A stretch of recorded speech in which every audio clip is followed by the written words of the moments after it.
Welcome, everybody, to the Jim Masters Show Live. How are you and you and you and you?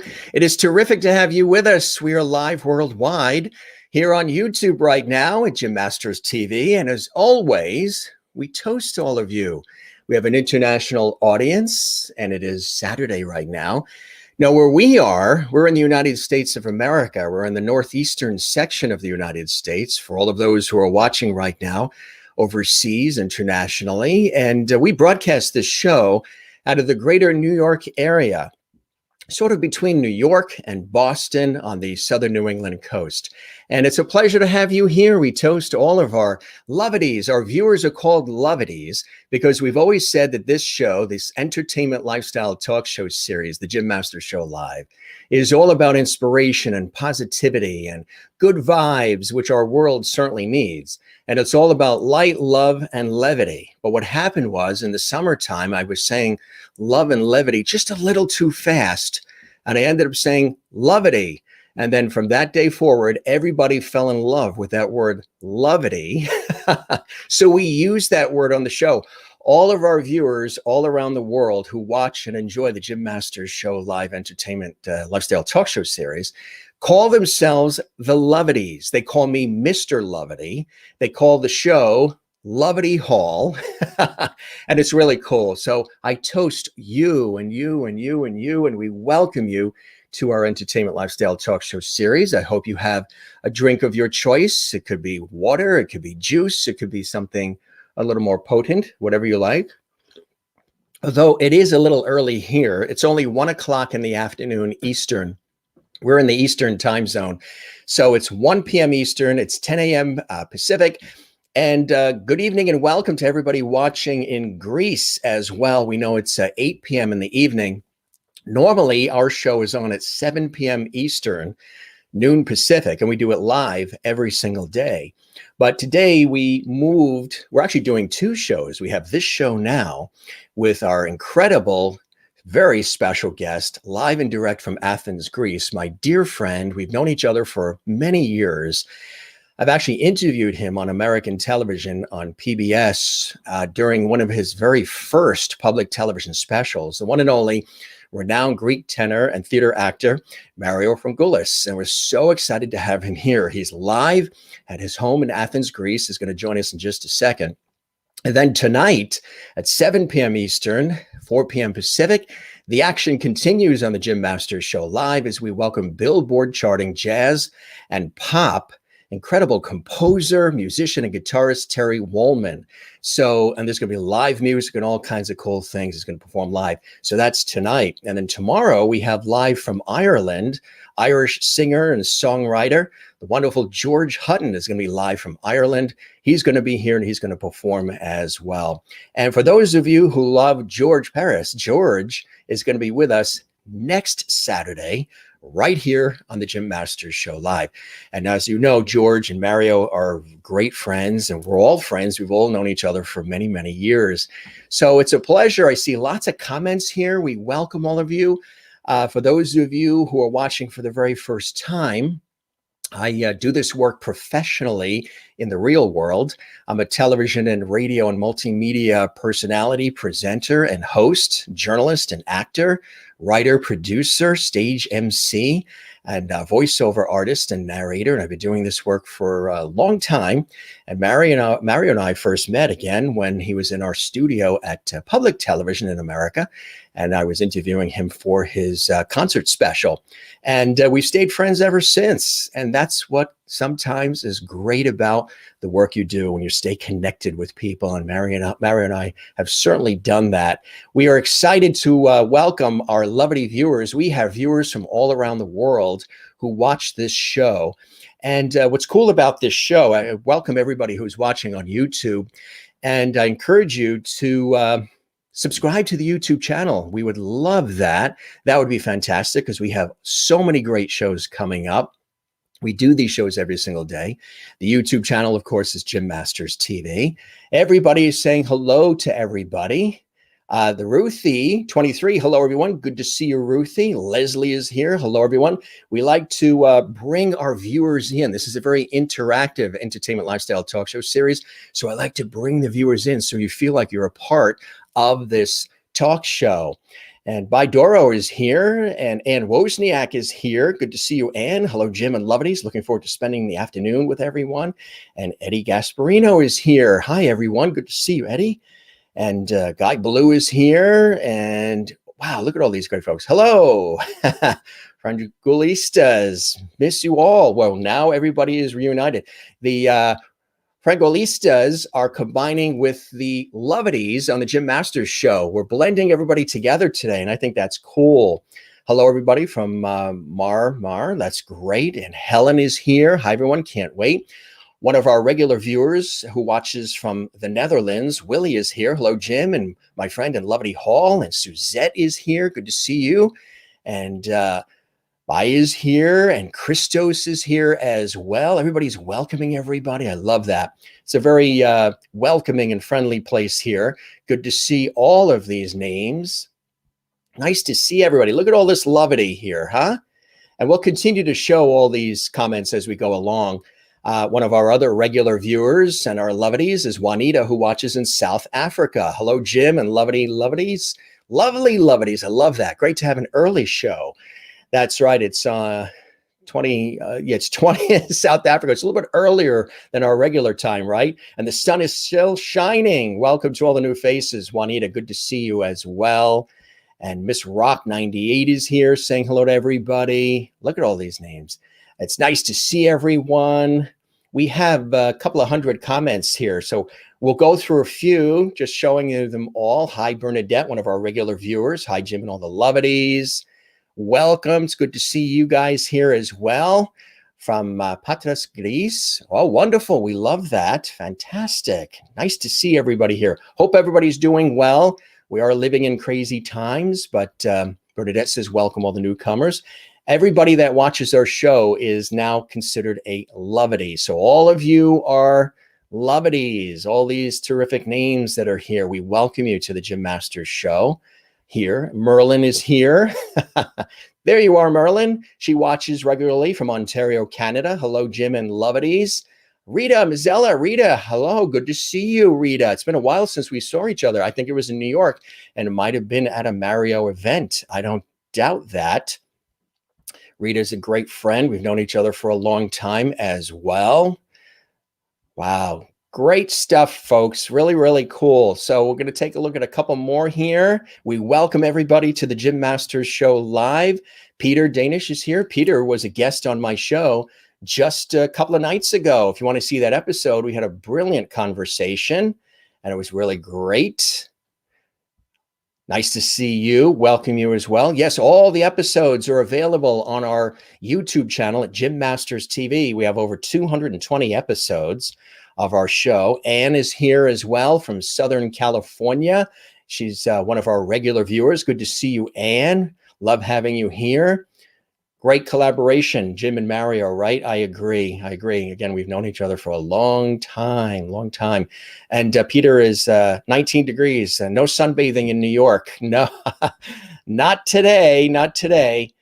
All right. Hi, Jim. Good afternoon. Good to see you, Eddie, and everybody else. There's many, many more comments. We'll run through them. But first, why don't I welcome my very special guest, live and direct from Athens, Greece.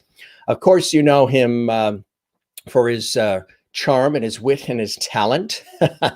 We're talking about my great friend, Mario Frangoulis. Now, let me tell you a little bit about him. If you didn't know certain things about his brilliant career, he's been doing this for a long time. Classical crossover artist and tenor, known the world over for his powerhouse vocals and charismatic live performances. Billboard calls him daring and inspiring, while CNN says his world is distilled to pure sound, all voice.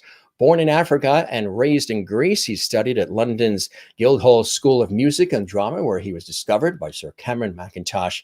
Referred to by the New York Times as the most successful, influential, and powerful producer of our time, Mackintosh immediately cast him to play the role of Marius in Les Miserables in London's West End. And soon after, he was invited by Sir Andrew Lloyd Webber to play the role of Raoul in Phantom of the Opera, to great critical acclaim. It was during that time that Mario discovered the operatic side of his voice. As winner of the Maria Callas Scholarship and Pavarotti competition, he found himself on a path to Italy to study with the great, incredible late tenor Carlo Borgonzi. And upon the recommendation of one of his mentors, the legendary mezzo-soprano Marilyn Horne, Mario went to Rome to audition for the acclaimed tenor Alfredo Kraus, who was performing as well. And, you know, the rest is history. He's just been absolutely incredible. He's been in so many performances. He's had public television specials. He's had so many different theater events and concert events, and he's just extraordinary. I know you're all excited to have him here on my show. I'm excited to have my friend here as well. Let's welcome him live and direct. And we'll talk more about his background and his wonderful career and so much more. My friend and yours, Mario Frangoulis. Mario, welcome to the show, my friend. It's good to see you. Jim. I'm very, very happy to be here with you. And I am very happy to have you with us as well. How have you been, my friend, since we chatted last? I've been good. You know, working very hard, even though I know the pandemic has taken a lot of of energy from our lives. But you know, we have to be very positive in our thinking, and making sure that everything's going to be over very soon, so we can get back to a kind of normal life, in a sense, you know. That's exactly right. I'm glad you're working so hard. I've seen so many of your shows, and they're so inspiring, and you are a great energy in my life, and I've known you for so many years, and I'm very happy we're here together. Oh, it is my pleasure. And I was so excited when you said you were able to hop on the show, because you and I have chatted for a long time and we wanted to have you come on. And I just want to show people some of the that we actually have known each other for a long time. Here we are with George Paris. Yeah. Some of the good times over the years. That's true. And this was, I believe, in New York. And well, there are other Angelos Matsopoulos as well. Another brilliant. Yeah, he's brilliant. And the whole crew here, this was in New York. Yeah. I think we're performing a jazz at Lincoln Center. Yes. And you were there. And of course, you know, I remember the great times we had together in the first interview that we did at Channel 13, when we performed our first, you know, concert, in a sense, for PBS. Yes. And you were there, and you were amazing again. You know, I always think of you as one of those positive energies that give us, the best of who you are, in a sense. And I love that, because you support talent and you support young artists, and you're a great pal. Good talk. Thank you. I appreciate those words, as are you. And there's our dear friend Tammy McCann, who was on the show in December. She's watching too. I know she said she was going to watch. Yeah, I mean, Tammy is great. You know, we did our last show that we did in Greece, that is going to be performed this year in the US and Canada. Yes. We performed with Tammy. I invited Tammy to perform at the Herodotus Amphitheater, the ancient Greek amphitheater in the center of Athens, and she wowed the audience, and the audience just loved her. She was so excited about that. She was telling me about that on the show when she was a guest, and she loved that opportunity. There's me and you and Tammy and George, of course, and love this one. This one is fun. Andrea Stasu is there as well. This was in Boston, I think. This What? was funny. This was real. We were just all together having a good time. I see Zach Zinger in the back there, and Yeah. Angelos and George, and Wow. and then I think this too. This particular night was Tammy's This is CD Tammy release. in New York. You know, that's Katie Meister next to you. Right. It's me Uh, and Katie and Tammy and you and I think we went to George. see Tammy and enjoy her performances. You know, as a jazz singer, so I love her singing. You know, George Absolutely. was good here. George, yes, right. You always look good, I must say.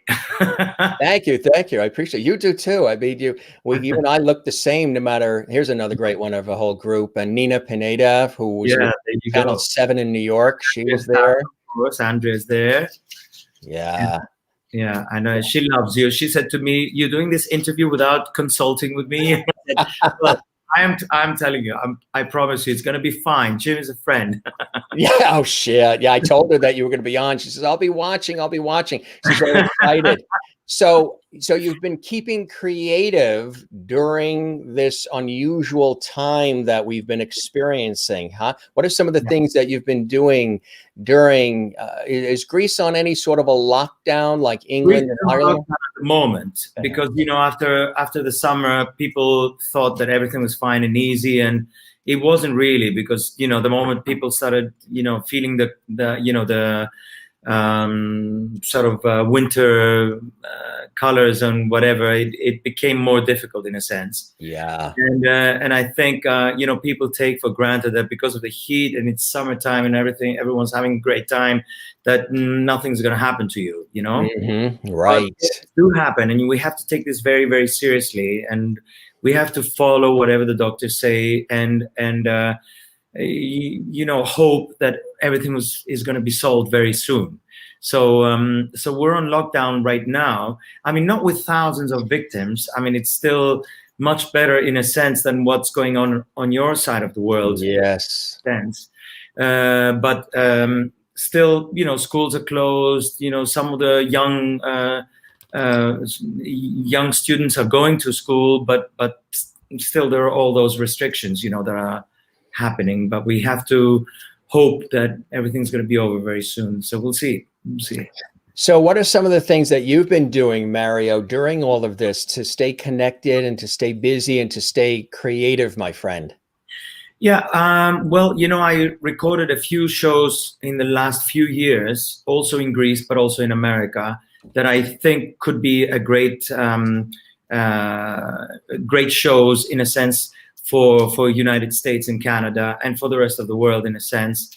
And I think that our next step is going to be performing those great songs for US and Canada, which are basically, you know, based on a big band and singing those great songs by Rodgers and Hammerstein and Gershwin and Cole Porter and the great American songbook songs that I think are wonderful, and they are, you know, songs that are relevant forever in a sense. And the show is very good, and it's actually going to help in a sense, you know, promote the Horatio Alger Association of Distinguished Americans in the US and Canada and the rest of the world, because they help young people go into higher education. And I think that's very important. I always believe in education, and I believe in the Horatio Alger Association that gives those scholarships to young people who came from very adverse situations in a sense to go and study and become better people in society, and give, and one day, you know, be successful enough that they give back to other young people who have faced adversity and are worthy to move forward and to study in universities. So, you know, you've been very, very terrific. I'm a big giver back to the community, hosting a lot. You know, I've done a lot of charity events and emceed a lot of different things, telethons, all kinds of things over the year. And you're it's near and dear to your heart, which some people, you know, being fans of your voice and your music and your talent, might not realize that a big part of your life is also giving back to people. And you're very, very big with that, especially with children, right? yeah, I mean, I don't make a big fuss of it because I feel it's part of my life. You know, I was very lucky as a young person to be taken care of by my foster parents, in a sense, my aunt and my uncle, who raised me as a foster child almost, in a sense, and they took me to the big conservatorium in Athens to study the violin and to learn how to create music, in a sense, and that sort of gave me those first steps into trying harder to become a greater singer and a greater musician, in a sense. And that's one of my ways of giving back to society and to younger people who need that kind of push at the beginning of their career.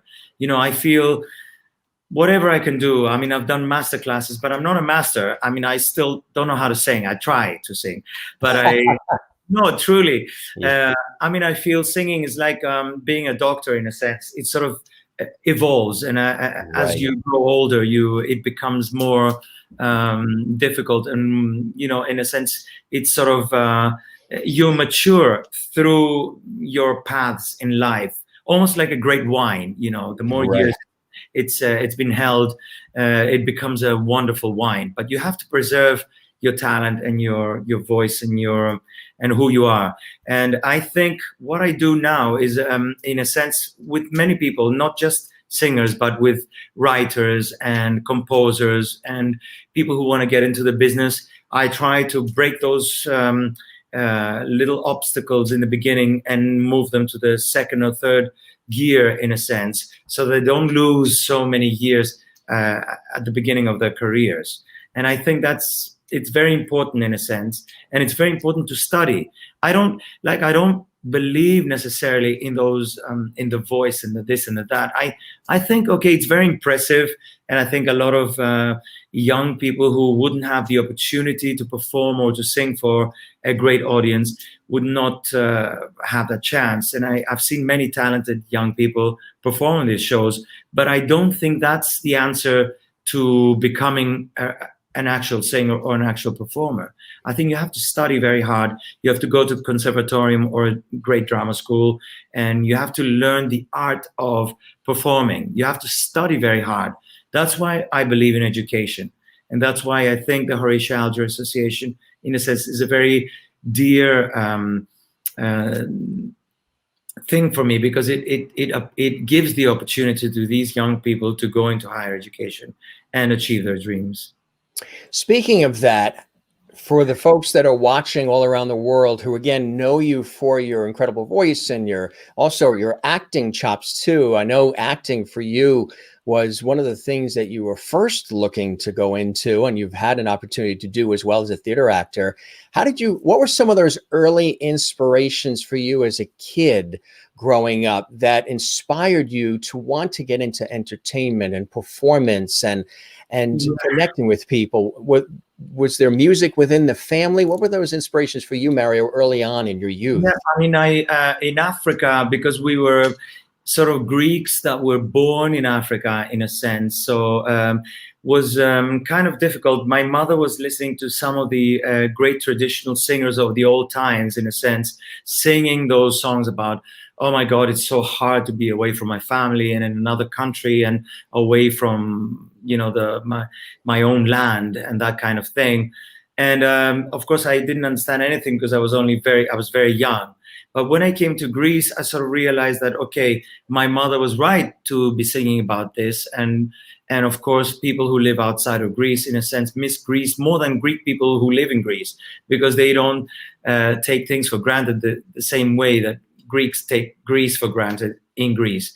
But I started learning more things, about music and the real essence of wanting to be on stage when I came to Greece, because I was 6 years old and I went to the conservatorium to study the violin, and I learned through the great pieces of Paganini and the great musicians that inspired me at first when I was studying music, in a sense, that music is so much more. It's not just going out there and performing a song and that's it. It's a whole history behind, and I wanted to learn that. And I'm a real learner in life. I love to study books, and I love to learn scores, and I want to make sure I find out where this song came from and what were the actual influences that influenced the actual writer to come to this conclusion in this song. And I think each song, in a sense, is like a theatrical piece, you know, with a beginning, middle, and an end. So my kind of singing was never, I want to be a pop singer and just be famous. I don't care about that. I care about singing great music and making sure that it appeals to thousands of people, but also that it appeals to me. That it's, you know, of course I go out and enjoy myself and I go out dancing, and maybe not necessarily always in the most kind of classical places. You know, if I want to let go and I want to have a drink with my friends, and I don't want to just listen to opera or, you know, the great classical writers in a sense. But I do care about the actual essence of what you're studying. And that's why I cared about going to drama school in London. I didn't think I was a singer. I thought I was an actor who had a voice, you know. So I went to London and I auditioned at the Guildhall School of Music and Drama because I thought I was going to be an actor. So I studied acting for 3 years and I got my diploma. And towards my final year, in my final year, one of the opera singers from the music department of the school came up to me and said, "My God, Mario, you're an opera singer." I said, "I'm not an opera singer. I'm just an actor." And the voice, and they said, "No, you're an opera singer." So then they introduced me to other people, and one of a Greek bass or whatever who was studying there, he said, "Mario, I will introduce you to Mr. Lambrakis in Greece, who is the president of the Maria Callas scholarships." So I had like 3 days to learn 3 arias from. I learned La Fleur que tu m'avais jetée from Carmen, E lucevano le stelle from Tosca, and De miei volenti spiriti from La Traviata. And I auditioned within 3 days, and I won the scholarship. So I thought, oh my God, I'm a singer, maybe. Maybe. So, you know, I did everything. I did both at the same time. And then I won I went just by curiosity. I auditioned for Les Miserables, where Cameron Mackintosh was there in the panel, and he said, "What have you done? Where have you been?" I said, "Well, you know, I've been around." I didn't want to say because I knew that in London, in order to get a role in the West End, you had to have at least 8 professional contracts outside of the West End before you were invited to even do an audition for the West End. I just went in because I saw thousands of singers outside the show, and Les Miserables, for example, the Palace Theatre, and I thought, okay, so that's what I'm going to do. I'm going to audition. I have nothing to lose. I already won the Maria Callas scholarship, and hopefully, you know, we'll see what happens. I was only going to audition for Marius, who was the romantic lead in Les Miserables. I wasn't interested in doing something else, in a sense. And things went very well. You know, Cameron Mackintosh loved my performance, and I was invited again to do a second audition. And then I had a third audition with Trevor Nunn, who was the head of then became the head of the National Theatre in London. And I did some acting because it wasn't just about the singing, but it was also about the acting of those roles. And I managed to get the role. So I was 22 years old, straight out of drama school, and I won the role. I won the chance to play Marius, the romantic lead in Les Miserables. So, you know, things happen like that. They do, which is amazing. So when that break happened for you,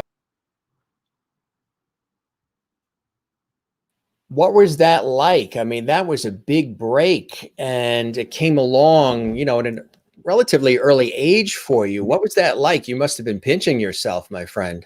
I was very, very happy, very excited, very proud also because I was Greek, coming from Greece, going to London, and suddenly 3 years later, I was starring in the West End. You know, so for me, it was a major break in that sense. And to have my aunt and my uncle, who were my parents, who raised me in a sense, come from Greece and sitting on the first, row on the tier and whatever, I felt very, very proud and very happy that I managed to overcome those obstacles and play in the West End, you know, with those great actors who have been there for so many years. You know, it was a huge win in that sense. And Cameron McIntosh, you know, was someone who never chose someone because they look good or because they, you know, they went to a great drama school. You had to really prove yourself. And I thought, if I'm gonna be performing in this show, I have to be better than someone who's English. I have to sound better than someone who's English. Otherwise, why would they choose me? Why would they go through the London Board of Actors in order to select me to play the romantic lead in London? You know, so that's what happened. That's amazing. So what happened from there? I mean, when that opportunity came your way, obviously the doors were opening, much more notoriety. The success was, your journey and your path was really taking off. What happened from there, Mario? I got very good reviews, which was very important, you know, as you were starting your career. And I was invited to many TV shows and, you know, invited by many people, you know, to do this and that and make sure that I have conversations with all the great magazines and whatever. And it was important for me that I got into the family of Cameron McIntosh. And later on, like a year and a half later on, I became I went into the family of Sir Andrew Lloyd Webber, who chose me actually to perform in Phantom of the Opera and play Raoul, the young, again, romantic lead, you know, for the show in London. And I was, directed obviously by the original director of Phantom of the Opera in London. And I was very, very happy that I was only 23, 24 years old. I'd already done 2 of the biggest shows in the world right then, you know. And so, you know, my dreams were sort of, I was very, very happy. And I was very happy that I was living those days, enjoying my time with my fellow actors and performing in the West End, doing 8 shows a week, which was not easy, to be honest, you know. But I was happy because I was gaining great experience. I still wanted to study opera, though. So during that time, I said to Cameron McIntosh, Cameron, I'm so sorry, but I really want to study opera. And I don't want to leave the West End, but I want to study opera. So I went to Italy and I studied in Busseto, which was Verdi's birthplace in a sense. And I studied with Carlo Bergonzi. And, you know, my vocal technique was growing, and I wasn't sure if I wanted to get back into musical theater.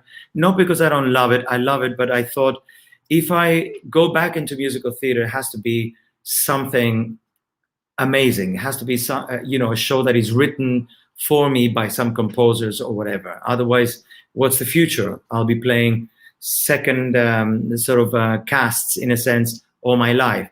So I decided to study opera. So I studied in Italy. Then I was accepted by the Juilliard School of Music in New York. So I went to New York. So I studied from 92 to 95 in New York. And I was going back and forth with shows and concerts and doing both at the same time, studying and performing. That's amazing, right? Were you ever torn between acting and singing? Or were they always equal pursuits for you? So I know some people know you just for the singing, some know you for the acting, most I think for the singing. But was there one? Were both tugging at your heart at the same time, Mario, or you knew what you wanted to do? Very much. I still think that if something happens to me and I let go of singing, or because of age or something like that, or whatever reasons, I don't want to be, let's say, 70 or 80 years old and not being able to sing. So I've got to be doing something. So I want to be teaching young people. I want to make sure that I create those opportunities for young, talented people.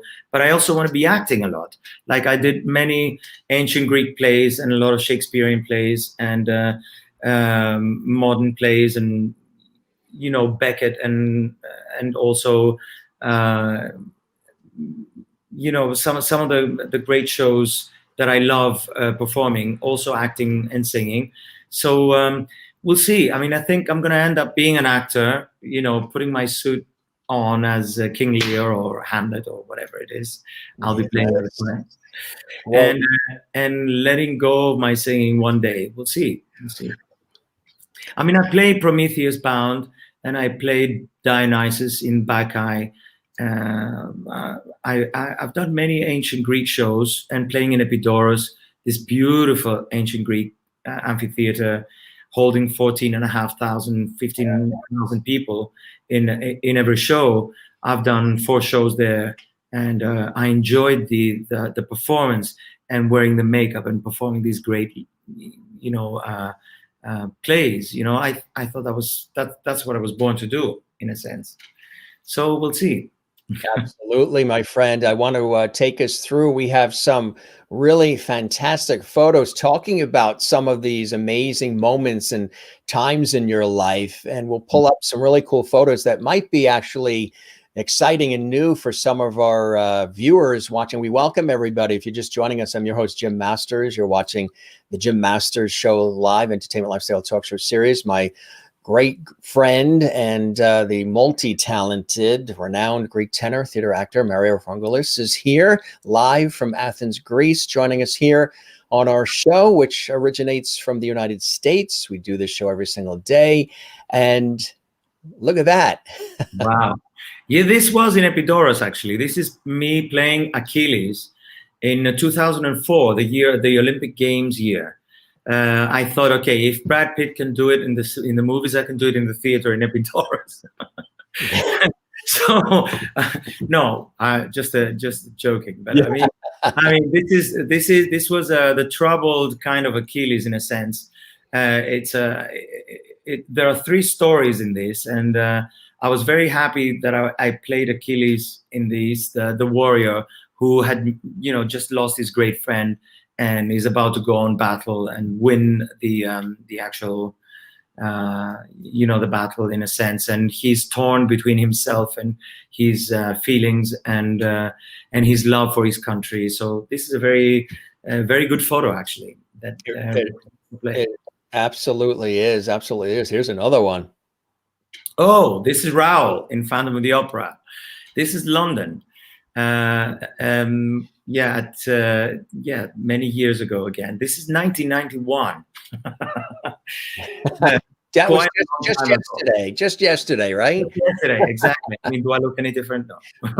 You and I look the same. We're always the same. You look the same. You look the same. Yeah. So this is Raoul being very, very upset. The Phantom is on the other side of the wall. Yeah. And Christine is being sort of held as a prisoner by Phantom, and I'm about to save her. And I have this wall, you know, and I keep asking, please let me in, let me through. And then the Phantom lets me through at some point, and then I confront the Phantom, and then I'm captured, so that I can allow Christine to be freed.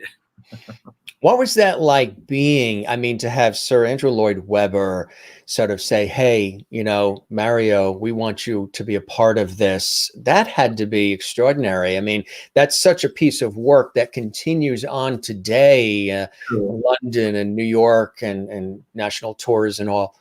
That must have been extraordinary for you to have that opportunity. Yeah, it was extraordinary because, again, coming from Greece, performing sort of a count from France, and you know, with my kind of strong British accent, which sounded like a Greek strong British accent.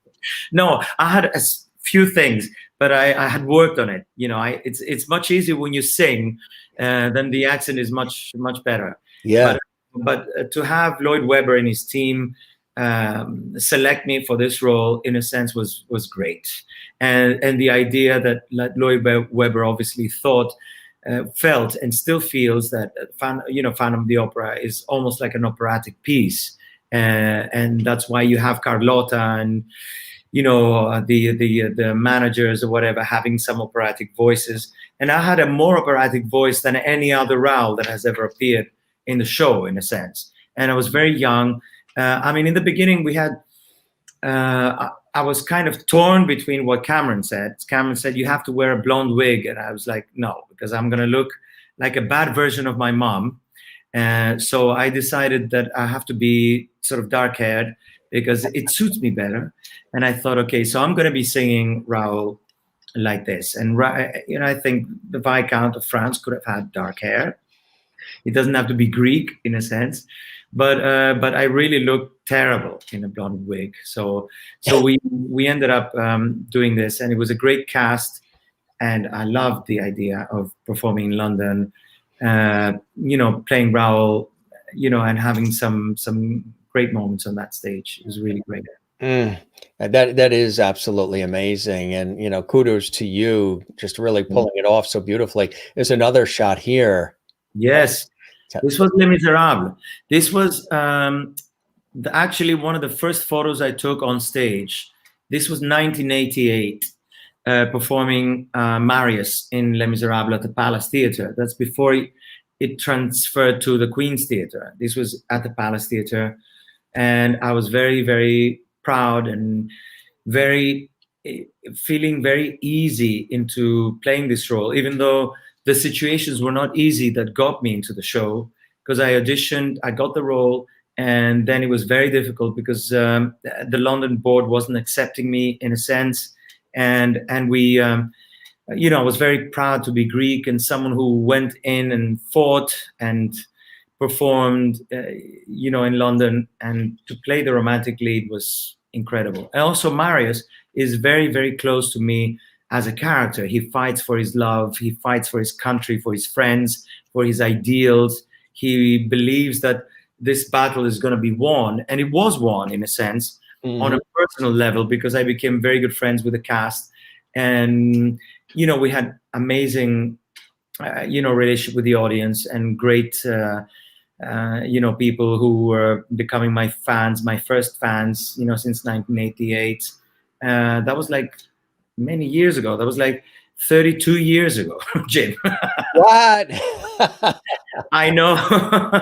Holy cow. So I was happy. I mean, I played Marius 3 times. I played Marius in 1988, then 1992, and then 1996 was the last time for about 8 months or so at the time. 8 months. We've got another great shot here too as we go down memory lane. Look at this. Oh, yeah. This was The Birds by Aristophanes, and this is also in Epidaurus. And these costumes were drawn by Yannis Tsarouchis for Epidaurus, the great theater. And this is us sort of dressed as birds. If you see the little wings that I have on the side, and the eyes, eye masks.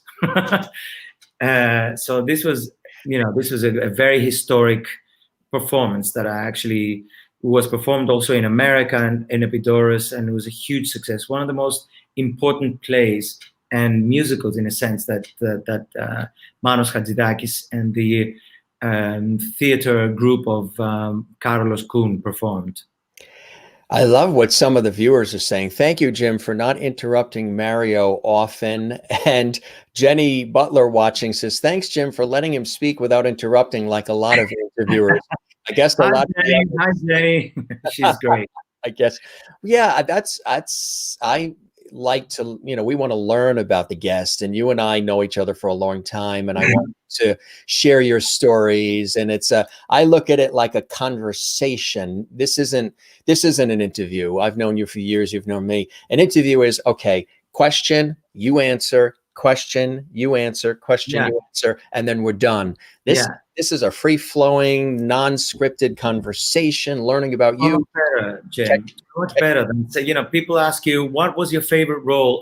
What was your most hurtful moment in your life? Well, you can ask that, but you also have to have a kind of easygoing conversation and discussion like we are at the moment. Exactly, like we're in each other's living rooms. Exactly. Yeah. But what is your favorite flavor of ice cream? Chocolate and strawberry. I think both of those. Oh, that's the stuff people really want to know, Mario, right? that's the deep stuff. Everybody wants deep stuff. That's my psychological, voice speaking. here to you. Absolutely. We have some more wonderful, and we're going to mix it up because we have a variety of different things, which I think will make it a nice flow too. Thank you. Tell us, Oh, this is great. Lara Fabian, I interviewed her right around the yes. same time that you were at public television. She had some great specials too, and she is She's wonderful. great. Oh, amazing. And also Lara Fabian, and you know, you see Steve Balsamo on her right, on your right as you're watching this, who played Jesus in Jesus Christ Superstar. And also on your far left, you see Justin Hayward from the Moody Blues, Yes. who was incredible. And you know, he gave me the right to perform Nights in White Satin, and we performed Nights in White Satin in Italian, called Notte di Luce, which was great. You know, so it was a great. This is actually at the Royal Albert Hall, and that was like 2008. My concert at the Royal Albert Hall, and these were my great fine guests, and I love that. I like what Miss Rock says, 98. Great conversation, Jim. You should do it more often. I've probably been doing it as long as Mario has been doing his thing. We're similar timing. Similar timing, true. Thank you for the nice comments. I appreciate that. And Rita says, Lara, what another talented, amazing voice, so gifted and talented. I agree. I absolutely agree. That's a really fantastic shot of all of you there. Here's another. This was our final rehearsal. This is Justin Hayward as well. Again, when we first performed together. And he's actually one of the nicest, finest gentlemen I've ever known in the business. And just a real gem of a person. And very, very kind and very, very generous as a human being. And I loved him, you know, in a sense, as a human being. And he's, you know, we've performed many times now. And by the way, I saw some of your events saying happy birthday to Lara. So happy birthday, Lara. Yes, happy birthday to you. Happy birthday, Lara. Happy birthday, dear Lara. Happy birthday to you. Now we'll do it again. We'll do it on camera. How about that? 3, 2. Happy birthday to you. Happy birthday to you. You're not singing very much. You want me to do the singing? Okay. Ready? Happy birthday to you. Happy birthday to you. Happy birthday, dear Lara. Happy birthday to you. And anybody else who's having a birthday, right? Anybody else. To everyone. There you go, Lara, and anybody else who's having a birthday. On the spot, only friends can do that for you. You know that? Only friends can do that. And only a friend would do it on the spot, too. Now, here we go. Speaking of fabulous people to certainly know, tell us about this.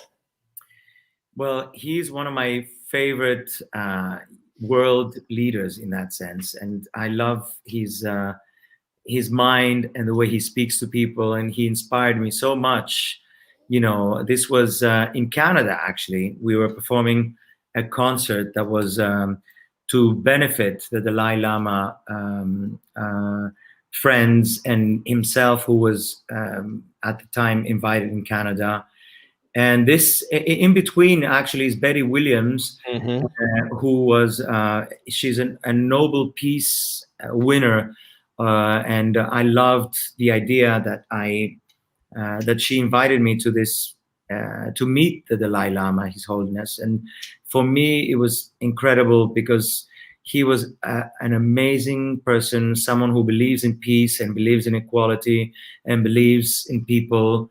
And he's one of those amazing personalities who is not afraid to say, I don't know what you're saying, or I'm not understanding what you're asking. Can you please let me know? You know, he's not someone who says, you know, I know everything and I will teach you. He's like all of us, you know, a human being, obviously with a very developed mind and heart and soul.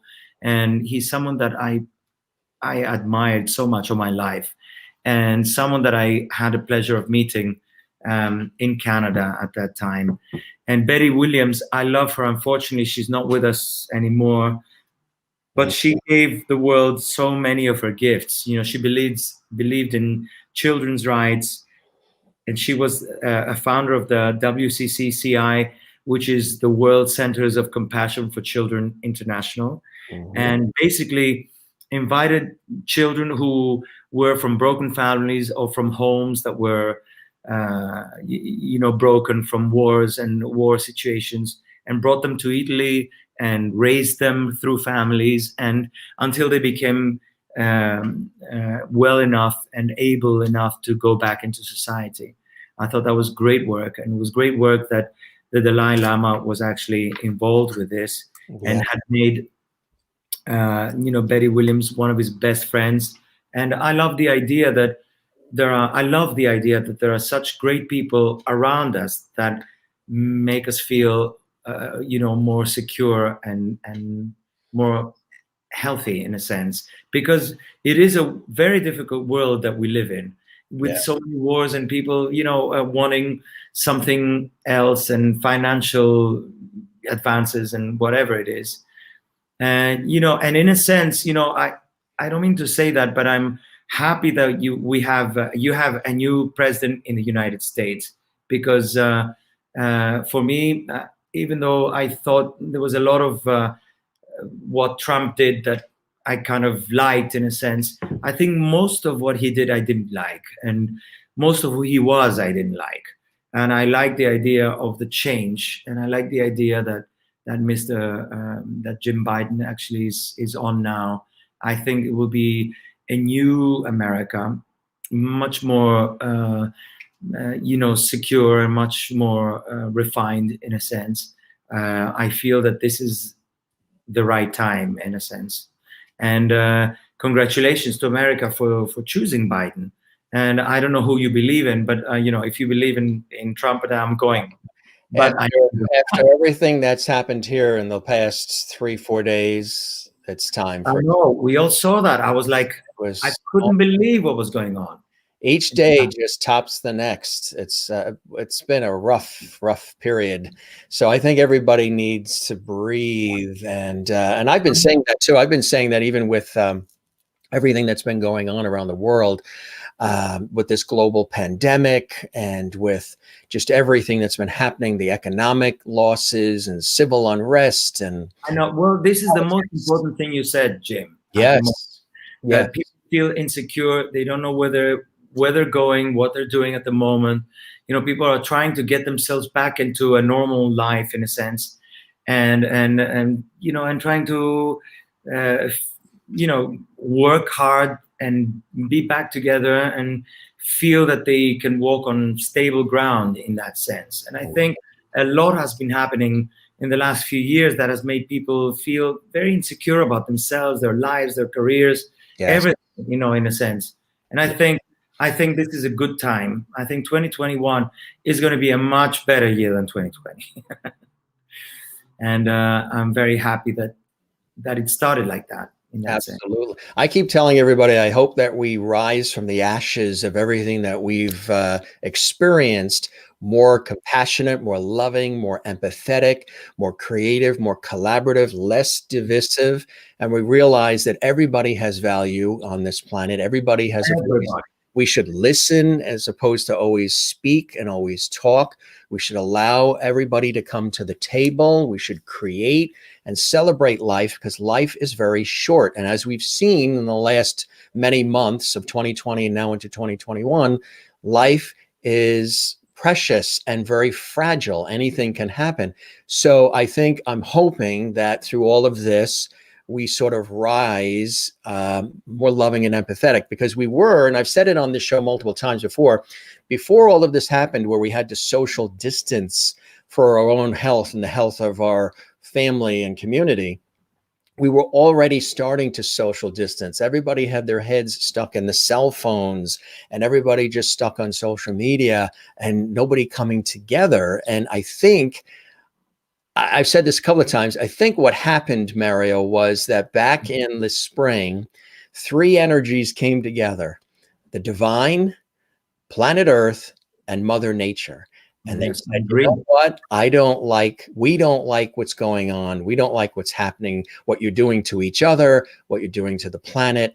So we're going to pause everything. We're going to throw a pandemic and economic and political and civil and everything you could think of. And we're going to do it all at the same time to see how all of you humans handle this. Are you going to tear each other apart, or are you going to come together? We have seen the worst of the worst, but we've also seen the best of the best. So I think these three sources, these three energies tested us. We had to pause, we had to pivot. Everybody's sort of reevaluating their next chapter of their lives. What are they going to do? How are they going to be? Who their friends are. Who their friends are, who their friends aren't, and what they want to do with the rest of their life that fills their soul and their heart and how they can share it. And you and I are very lucky because we do things that we love. We're both very trained at what we do and skilled at what we do, but we do things that we love that communicate and lift and inspire other people. So we are blessed to be able to do that. But I think collectively, you know, as a society, as a global presence, I'm really hoping that we've learned something from the horror, everything that we've seen, that we've witnessed, all the bad news, everything every day. That and that we have to show togetherness. Together, we have to be much more together now, and forget about our political differences in that sense, you know, and what happened at the Capitolium just a few days ago. I mean, the races and all that. Right now, we're going on to 2021. We should feel happy and together. And no matter what our political differences are, whether it's financial or whatever, we don't care. We're also people of this planet, and we must work together to make sure that we help each other and that we create the most amazing, you know, circumstances for our future. You know, it can't be what happened in the past and whether so-and-so is a better politician or a worse politician. We have to work together to make sure that we overcome this moment, because there are those who are very, how do you call it, very forceful about what they think. But I think we have to calm that energy down and make sure that we work hard and together and move into the next phase, which I think is going to be very positive and very beautiful and very good for all of us. If we are open enough to change and we're open enough to allow this new change happen to us, you know? Exactly right. Exactly right. Beautifully said, my friend. And that's, as Rita says, we all need to come together, and that's absolutely Hi, Rita. I really they're like, we need a little song, Mario. I know a lot of okay. We just gave you a happy birthday. Exactly. I only do happy birthday. Happy birthday at christenings and bar mitzvahs. Here's a couple more really fantastic shots here that everybody's loving the photos, they say. Oh, this is Angela Georgiou, one of the most amazing sopranos of the world. And she sang at the Met and La Scala and Royal Opera House in London. And she played Adriana in Adriana Lecouvreur and Tosca and, you know, La Traviata. She played Violetta at the Met and also in London. She's an amazing opera singer, and we had the opportunity to sing a great joint concert in Greece at the Herodatkos, the great amphitheater, and singing, you know, both operatic duets and great musical theater duets like Rodgers and Hammerstein and Bernstein, and also, you know, a lot of Neapolitan songs. And, you know, so it was a great concert with amazing energy. You know, she's very beautiful on stage, and, you know, just a beautiful singer, and I love it. Yeah, absolutely. I agree 100%. It's a great photo. Here's another terrific one. Oh, this is Ralph Lauren. Yes. I love Ralph Lauren because I wear his clothes all the time. Yeah. He's he's a real gentleman, a fine gentleman. I met many years ago. We were doing a performance actually for Sony Classical at is it Blueberries? Bloomberries? Is it called Bloomberries? The department store? Bloomingdale, sorry. Bloomingdale, yes. in New York. And he was one of the guests, and I sang, and he loved my voice, and I love his clothes, and so we had moments of great thoughts that we exchanged, and I love the fact that he's a real amazing guy, and we talked about opera, and we talked about music and life, and and how everything is connected together in that sense. So he's someone I admire very much. Exactly. Yeah, he's always been amazing. A brilliant designer too, just like you mentioned. Another cool. Also great shows, Absolutely. These are amazing people as well. I mean, in Greece, these are some of our major stars. On my right, I mean, if you see the lady on my right as you're watching the screen, is Harula Alexiou, who's a legendary singer. She's like, let's say the Liza Minnelli, the Barbara Streisand of our country. And the lady next to me is one of the greatest lyricists our country has ever known. And Thanos Mikroutsikos, who you see on my extreme left as you're watching, right as you're watching the screen. He unfortunately passed away a year ago, but it was on his last show, and he's also a legendary composer, and this was his last big performance in Athens, in the center of Athens, and it was magic. We had like 8,000 people, so we went as guests in a sense to see these people, and I love these people. These are our history and our present stars in a sense. Yeah, absolutely. Again, surrounding yourself with fellow talent who are respected and revered is amazing. There's a cool shot here too in the studio. Yeah, that's in Los Angeles actually, and this is Jorge Calandrelli. He won the seven times he won the the Grammy? The Grammy Awards. Yeah. And he actually is Tony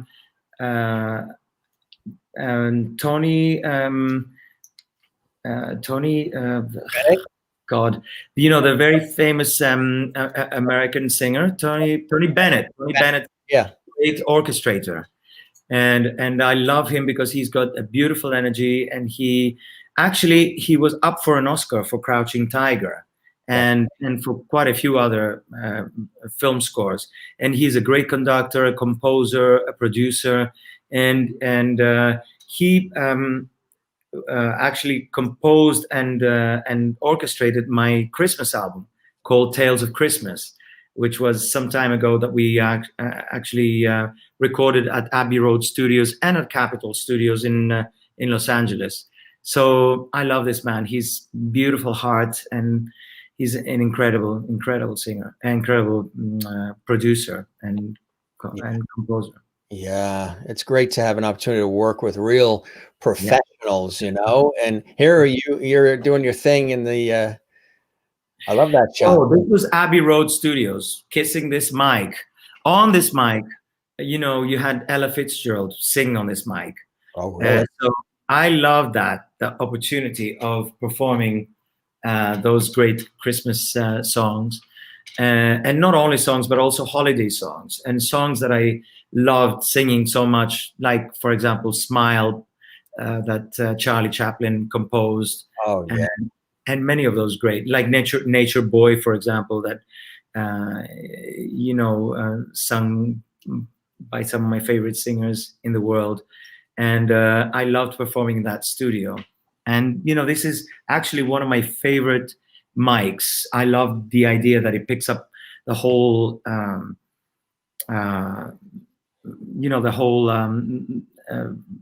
vast, how do you call it? The presence of your whole voice. Yeah. It's not just the acoustics are terrific. Yeah. Yeah, Yeah. it's great. It's a beautiful, beautiful place. The whole depth of your voice is, Yeah. yeah. Here's a national treasure here in the States. And we actually were at an event. I think it was after the Jazz at Lincoln Center. You and me and George and Tammy and everything. And this one here, of course. Oh, wow. Well, that's my beautiful Marilyn Horne, who was my huge, I Yeah. love her so much. She now lives in Santa Barbara with her daughter. She doesn't live in New York anymore, but obviously she's a legend. And she discovered me years ago when she was in London. She was performing. I think she was doing Italiana in Leggeri at the Royal Opera House in Covent Garden in London. And a friend of mine, his name was he actually invited me to his house, and Marilyn Horne was there. And of course, I fell off my chair when I saw her because I loved her and her voice. It was Alan Seabright, actually, a great producer, and he invited her to his home. He said, "Mari, what are you doing?" I said, "I'm so tired, I'm going to go home." And he said, "Well, I have a very special guest. Her name is Marilyn Horne." I said, "Oh, well, I suddenly feel so much better now." So I went to his house, and there I was with Marilyn Horne. We became best friends. And she said to me, "Mario, you have a real opera voice. You should come to New York and study, and come to Juilliard School, and I will coach you, and I will teach you, and I will help you." And so that's why I went to New York, and I went to Juilliard from 92 to 95, and I studied there. And she was my mentor, and she introduced me to Alfredo Kraus, who was another great tenor who sang with Maria Callas, in the Lisbon Traviata. And of course, we're still very good friends. I wrote to her like a couple of days ago. Mm. She's amazing. She The sang. last time actually I saw her was with you and the gang, and it was in New York, and she was there, and it was Jazz Lincoln Center, and she's just a breath of fresh air. That smile she has is so authentic. It's the real deal. And by the way, I want that scarf you have. It's a good scarf, by the way. Scarf. That looks like a snake wrapped around. It's really cool. It's a nice one. Actually, it's very, very warm. And it was a gift from one of my best friends in Athens, and I cherish it still today. Very nice. Very nice. I love it. Good taste in wardrobe, too. Yes. Oh, she was great as well. We performed in Sweden. Beautiful voice, and a great person to be on stage with. She's wonderful. Mm. And what was the situation here where you guys were together in this photo? Well, it was a show that we did for a performance that we performed for UNESCO in Europe, and I didn't realize she was going to be there. She didn't realize I was going to be there. So we had such an amazing time, and I love her voice. She's beautiful, really great singer. Yeah, that's fantastic. It's great, Yeah. again, when you look back at the memories, and I'm sure you, like I do, I have a scrapbook, and every once in a while I pull that scrapbook out, and I'm like, oh, I forgot about that, or I had an opportunity to do that, an opportunity to do this. And it's amazing when you get a chance to do that, because it also, sometimes we get so wrapped up in the day-to-day that we have to do. We Yes. almost forget about all the wonderful experiences and the people and the places that have happened before that helped us get to where we are today, right? True. I mean, I remember the first time that Placido Domingo, the great tenor, he invited me on stage to perform with him. And I mean, it was not so fair because he had already warmed up. He had already done his warm up because he had sung some arias already. And then he invited me on stage. He came to Greece again, and he said, a very good friend of mine is here in the audience, and I'd love to invite him on stage to sing something with me. So I was like, oh my God, I hadn't warmed up. I didn't do anything. And he invited me to sing Granada on stage with him. And that was a great opportunity. Obviously Nana Muscuri was in the audience, and Agnes Palza, the great mezzo-soprano, and a lot of very, beautiful people. The president of Greece was there. Of course, everyone was there. And Placido Domingo treated me like I was someone that has worked with him for so many years, like I was his best friend. And that I will never forget, because it shows that the greater you become and the greater you get on stage and the greater you are as an actor, singer, performer on stage, the more humble and more sort of down to earth you really are as a human being. And I love that about Domingo. And of course, then we did other concerts together, and I thought, you know, this is one of the greatest tenors that has ever walked on this earth, in a sense. And to have the opportunity to sing with him on stage, to perform operatic duets and classical duets, and singing Granada with Plácido Domingo on stage, or Dainis Manganza's Heads from the Land of Smiles, is a great opportunity. And, you know, you don't get to sing with these great tenors or great singers every day of your life. You know, and for him to make you feel like you're his best friend or someone who's been working with him for so many years is a great win, in a sense. And every time I see him, he speaks to me in Greek, in some of the Greek that he knows, and I speak to him in my little Spanish that I know. I mean, I sing in Spanish and I understand what I'm saying, but he's a real. A wonderful. This was actually the picture that you see now.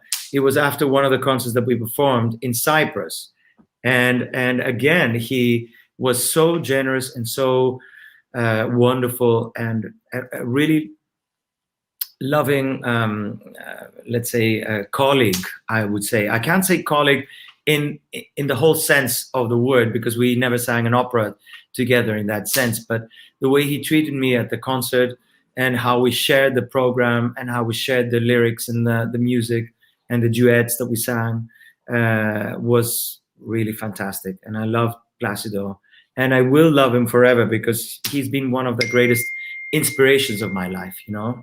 Oh, I think that's fantastic. yeah. I've seen him perform in so many different roles. This, by the way, is Agnes Balza with next to Plácido. She's one of the greatest mezzo-sopranos the world has ever seen. You know, she was nurtured so much by Herbert von Karajan, and you know, has sang with Plácido Domingo, Jose Carreras, so many different roles. You know, she played Carmen and Dalila in Samson and Dalila, and you know, she's an incredible mezzo-soprano. One of our greatest prides in Greece. I love her.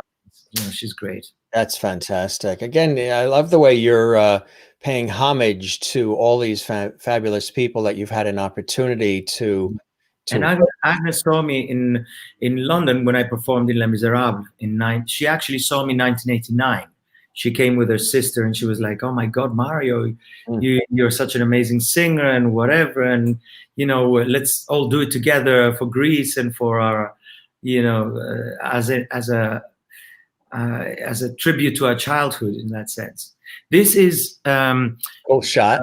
This is Alfredo Kraus, one of my great teachers in opera, and he's the one that I mentioned before, who sang with Maria Callas. He did the Lisbon Traviata with Maria Callas, and he was an amazing tenor, beautiful singing technique, an amazing voice, you know, one of the best verters in the world, beautiful voice, and such a lovely guy. And we're both Sagittarius, as you can imagine. You know, he was born in November, I was born in December, so we shared a lot of that kind of whatever. And he taught me some of my best to you. my best singing in that sense, my best technique on my singing, especially some of the high notes. Yeah. You know, he used to say that E, when you sing E, is the widest you're gonna sing. The E cannot be E. It has to be E lighter than the E, and A has to be even lighter than the E. So that helped me raise my voice in that sense, and help me, you know, support much better in that sense. I'm happy. That's great. He was a wonderful man. Yeah, I was going to say it's great when you get tips and you just pick up different things. I would imagine, working with so many, and what I was saying before is post happy birthday to you as well, because you just had your birthday in December. So happy Yeah. birthday to you, Mario. Thank you. Um, I would imagine you have it up, whether it's Placido or any of these greats, you pick up little essences and nuances and Yeah. little skill sets from each of them along the way, don't you, I Mario? mean, you have to be yourself at the end of the day. You cannot be Plácido Domingo or Jose Carreras or Alfredo Kraus or Carlo Bergonzi. You have to be yourself. I always had to teach myself to be Mario Frangoulis. I can't, I mean, even though I was influenced by so many singers like Mario Lanza or whatever, or Plácido Domingo, I couldn't sing like Plácido Domingo because I had a different voice in a sense, or Carreras. But I did listen to, let's say, Giuseppe Di Stefano in my early years, in my career, and I loved his technique and the fact that he would let go in La Bohème, for example, where he was losing Mimi at the end of the opera. But at the end, you have to be truthful to who you are and what God has given you in that sense, and your technique, and try to learn as much from these singers, these legends like Plácido Domingo and Montserrat Caballé and Alfredo Kraus, but always try to be who you are in your life and the rest of your career in that sense. Exactly right. Exactly right. I appreciate what you're saying, because oftentimes people try to mimic what everybody else is doing, and you can pick up various little tips and tricks and things like that, but you really still have to be authentic and true to yourself. And people can spot that, right? People want more than ever, I think, now more than ever, people want to be surrounded by authenticity, by truth, by I agree. the organic nature of people. They can. I think this is what I've learned from these great singers. Also from Montserrat Caballé, and we did a couple of concerts, and one of the concerts in London, 1991. She was sick before she went on stage, like her heart, her nerves. She was like a nervous wreck in a sense. And I thought, my God, this is Montserrat Caballé, who everyone sees as the absolute diva in a sense, but she's a human being. Like we are all human beings. Like Plácido Domingo, I've seen on so many performances where suddenly, someone comes on stage and says, Mr. Domingo is not feeling so well, but he will sing because you're all here to honor us tonight, and he will do his best. And of course, obviously, he was a god. He sang like amazing that evening. No one would ever know that he had a cold, even if he didn't tell us, And I think this is what's great about these people, that they have such high standards, like Carreras and Pavarotti and Domingo and Caballé and Alfredo Kraus and all those great people that I've met in my life. I feel that what describes them is how low-key they are, how proud they are about their work and their music, and how they want to help young people achieve their dreams, and how low-key they are as people. They're not like going out there to pretend they are. This is who they are. They're amazing singers, amazing musicians, and they're not trying to push themselves on you. This is who they are, And that's why I believe what you said before, trying to be yourself and trying to promote who you are as a human being and as a singer is the best thing you can do in your life. You can't be someone else. You have to be yourself. Mm-hmm. And did you always know that, or was that something that you had to learn along the way, Mario? Was that something that was always born within you, or did that come with time and wisdom and experience? I think both. I mean, I was this idea was implanted in me when I was a very young boy, when I was 6 or 7 years old. And my aunt and uncle said, you know what, Mario, no matter what you become in your life, whether you're a shoemaker or a clothes maker or whatever you become in your life, you have to be the best. If you make shoes, then people have to come to you because you make the best shoes in town. You cannot do mediocre things. And I think that's one of the things that I learned from an early age, in a sense, to be the best that I can be in whatever I do in my life. So when I became a singer, when I was studying to be an actor and a singer, I thought, this is what I have to do. So I spent many hours in the library of my drama school or whatever, or, trying to become the best singer, the best, educated actor, in a sense, in my mind. Otherwise, what would I do with my life? Right, exactly.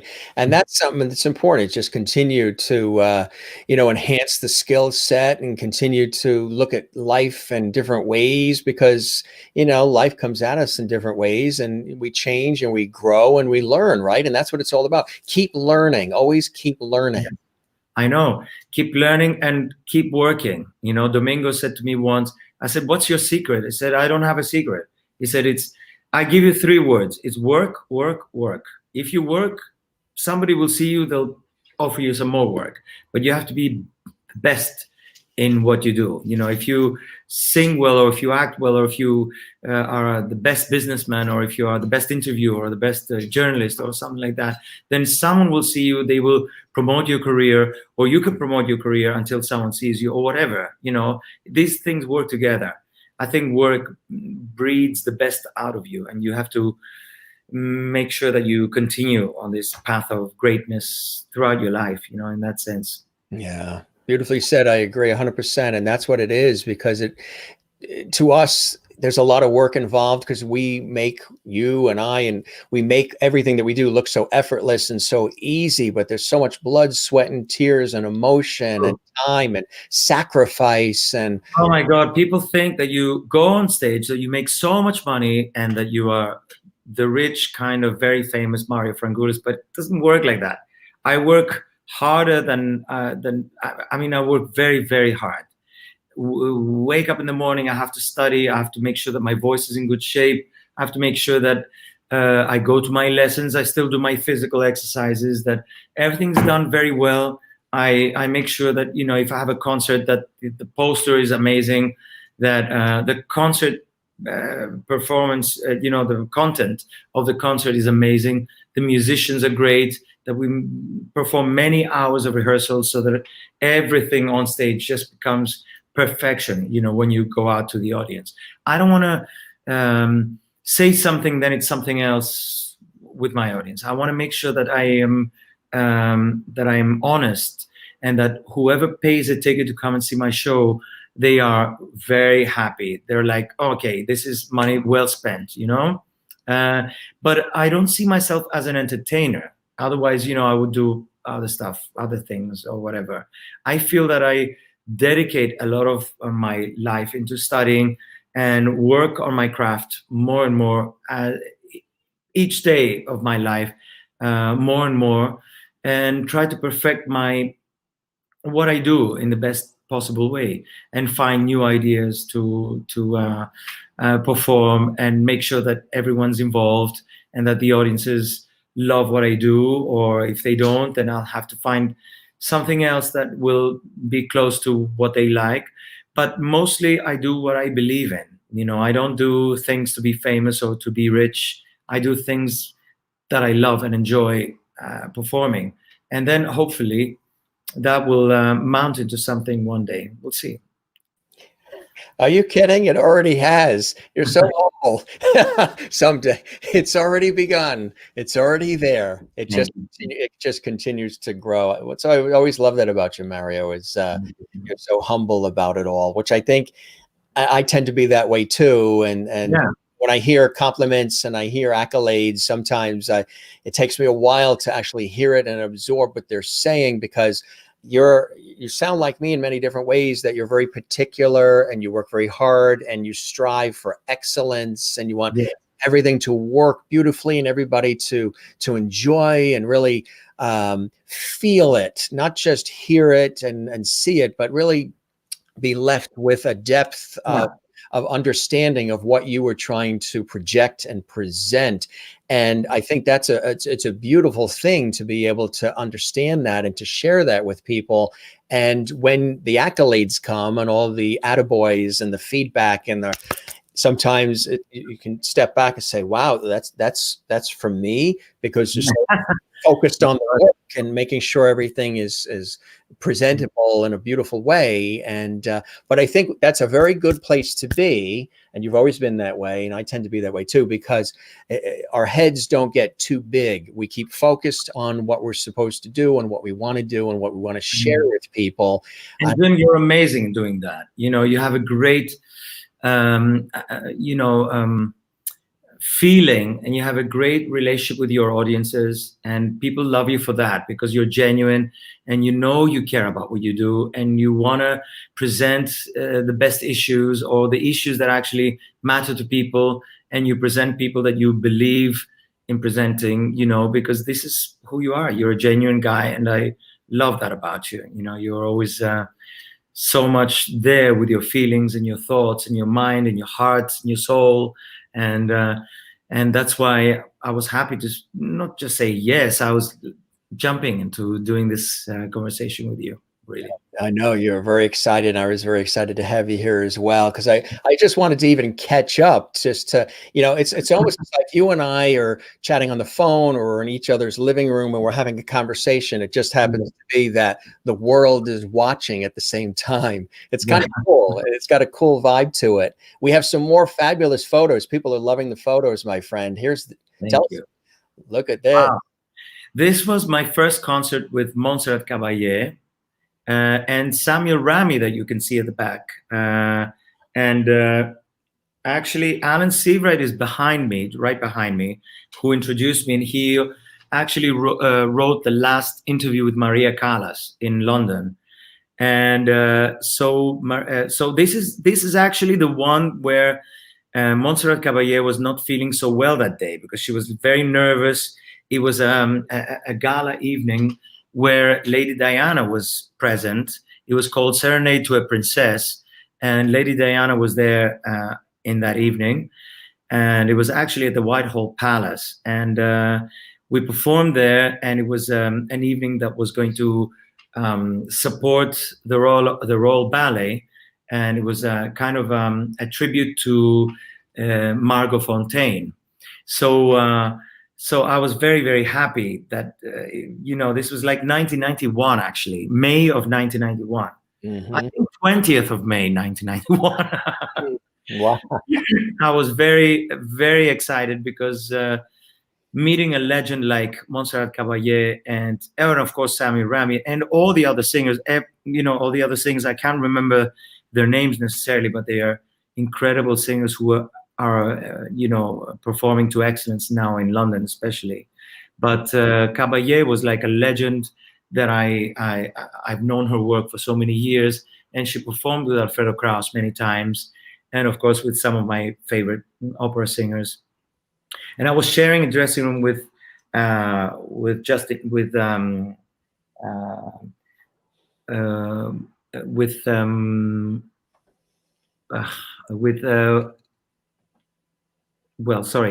sharing a dressing room with the gentleman behind that I told you his name before. I completely forgot. I'm trying to think who that is. Yeah.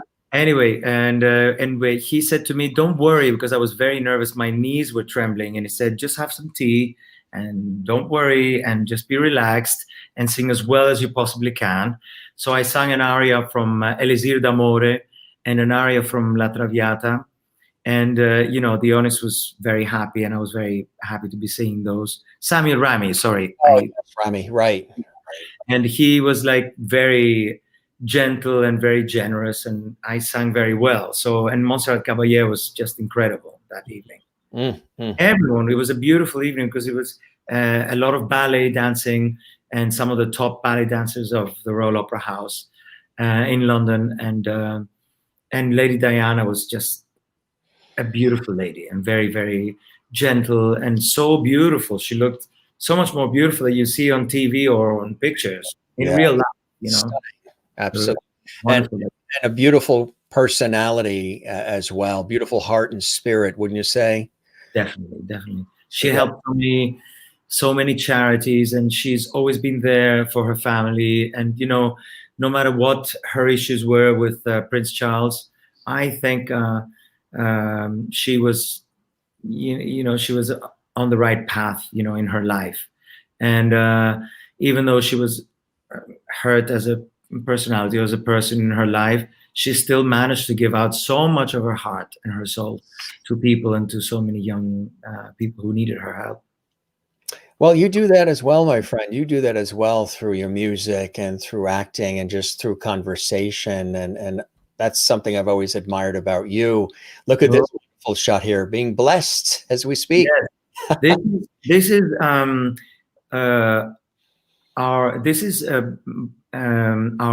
great.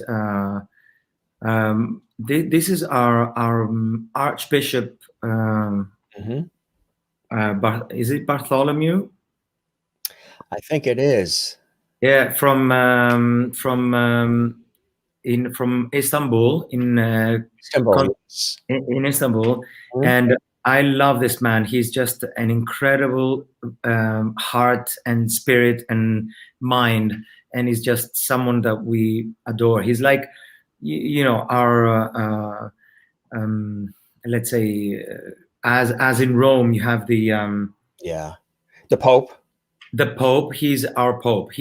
Himself and the Pope are the two most important religious figures, heads of religions across the world. I think. So, what was it like? Very much. What was it like for you meeting him, and he's touching your hand, and you're looking eye to eye? What were you experiencing at that moment? That must have been extraordinary. I mean, you must have felt like you're being. He invited me to the Greek school close to in Istanbul, and I sang a concert that was a tribute to him and to music in itself. And he's just someone who opens his heart and his mind to you. And I felt so blessed and so calm and so honored to be close to him. And I just thought this is an incredible moment of a heart to heart with someone that you admire so much. Yeah. Just like, when I met some of the most important people that I met in my life, he's someone that has blessed me in so many different ways, as a spiritual leader. Yeah, I mean, talk about blessings in our lives and in our careers. That's a rare opportunity there. Here's another great shot, my friend. Yes. Oh, well, this gentleman is one of the most important composers and conductors Greece has ever known. His name is Stavros Xarchakos. And here we are rehearsing a film score that we performed actually in Greece for a great film, and it's actually a song that is half Italian, half Greek, and it's almost like a Neapolitan song that was sung at the end of the movie, where suddenly, this the leading actor of the film, he moves to Italy to make a new start in his life, and I enjoyed the idea of singing this great Neapolitan song. So instead of them inviting Andrea Bocelli, they invited Mario Frangoulis to come and sing this song, and I love the idea of performing one of his songs. He's one of the top composers Greece has ever known. He's recorded operas and composed operas, and many of the Greek songs from some of the top, some of the greatest movies that have ever been performed in Greece. Stavros Xarchakos, a real gentleman and a great composer. Again, I love listening to the way you are, and I think it's a very beautiful thing to do, paying homage and your respect to all of these people. You're in the photos with them, and some people would say, "Oh, look at me, that's me. They are there with me." But you, I'm there with them. That's the way to be. That's how I look at life too. I'm noticing you doing that, and you've always been that way, Mario. And I think that's why people love you. It's because you're always, celebrating the others as much as your work. And I think that's really important to be that way, mate. I learned from these people, and these people have been a great asset in my life. Absolutely. This is a beautiful, actually shot in. This was the actual photo is from 1988 when I first did Marius in London, and the great cast. Chris. Just all these beautiful people performing with us in Les Miserables at the Palace Theatre, because before it transferred to the Queen's Theatre, we performed at the Palace Theatre, which was actually in the center of London at Cambridge Circus, which was very, very beautiful. Yeah. And it sort of filled me with great memories and great feeling about being on stage. I was so proud to be on stage for that show. Christopher asks, of course, Nana and George, absolutely. Also dear friends of both Christopher, and actually it was actually right around the same time that you came into the studios at Public Television that I had also had the honor of interviewing Nana, and she Nana was also, and George is a friend of ours as well. I don't know if you joined us late, Christopher. We'll show those photos again. But Nana is just so. I love Nana and her music, and very refined and very soft-spoken. Beautiful, and a great singer. And I've known her work obviously for many, many years, but I've obviously heard her first recordings when I was growing up. Singing the Manos Hadzidaki songs and songs like Hartino to Fegaraki, and singing The Beauty of Greece. Oh, there's Nana. Yeah. This was actually after a performance that she performed at the Herodoticus Theatre. And, I really loved her voice and her character and what she gave to Greece and how she promoted Greek poetry and Greek composers across the world. She sold 4 times more than Barbra Streisand. Unbelievable when I heard that. Sold like 450 million records. We're talking about a legend, She has sold maybe as much as Michael Jackson and the Beatles or something like that. I love her manager. Enormous, amounts of records. Incredible. And she's a really nice person. And I performed with her 2002, 2003. It was called Bravo China, where China had the knowledge that they were the next winners of the Olympic Games for 2008, and we had won the Olympic Games for 2004. So we were doing a concert at the Herodoticus Amphitheater, singing in Chinese, but also Greek. And I said to her, "My God, you've been singing for so many years." She said, "Mario, if I stopped singing, I think this would be the moment for me to die." This would be the moment for me to, and I thought that was like so sweet that she said that. And I loved Nana even more at that moment, because she came from very humble beginnings and she made Greece so proud. I mean, if you know certain things about Greece, like bouzouki or the feta cheese or the Acropolis, then you would know Nana Mouskouri, because she's one of those 4, 5, 6 things that represent Greece in its total. She sang in more than 6 or 8 languages across the world, and she for someone to have learned so much on her own, I see some of your writings said the Joan Baez of Greece. I think she was, well, if I may say that, I think she was greater than Joan Baez. I think she was, people say that she was as good as Joan Baez because the tone of the voice sounds very much like Joan Baez. But Nana performed in German, in French, in Greek, in so many different languages, in Spanish, in English, of course. And she speaks all those languages. That's what's great about her. And she's performed in, all the 5 continents of the world. And really makes us very, very, very proud. And I'm very proud to say that she's a friend. She's someone I admire and I love very much as a human being. And I think she's done great things about Greece.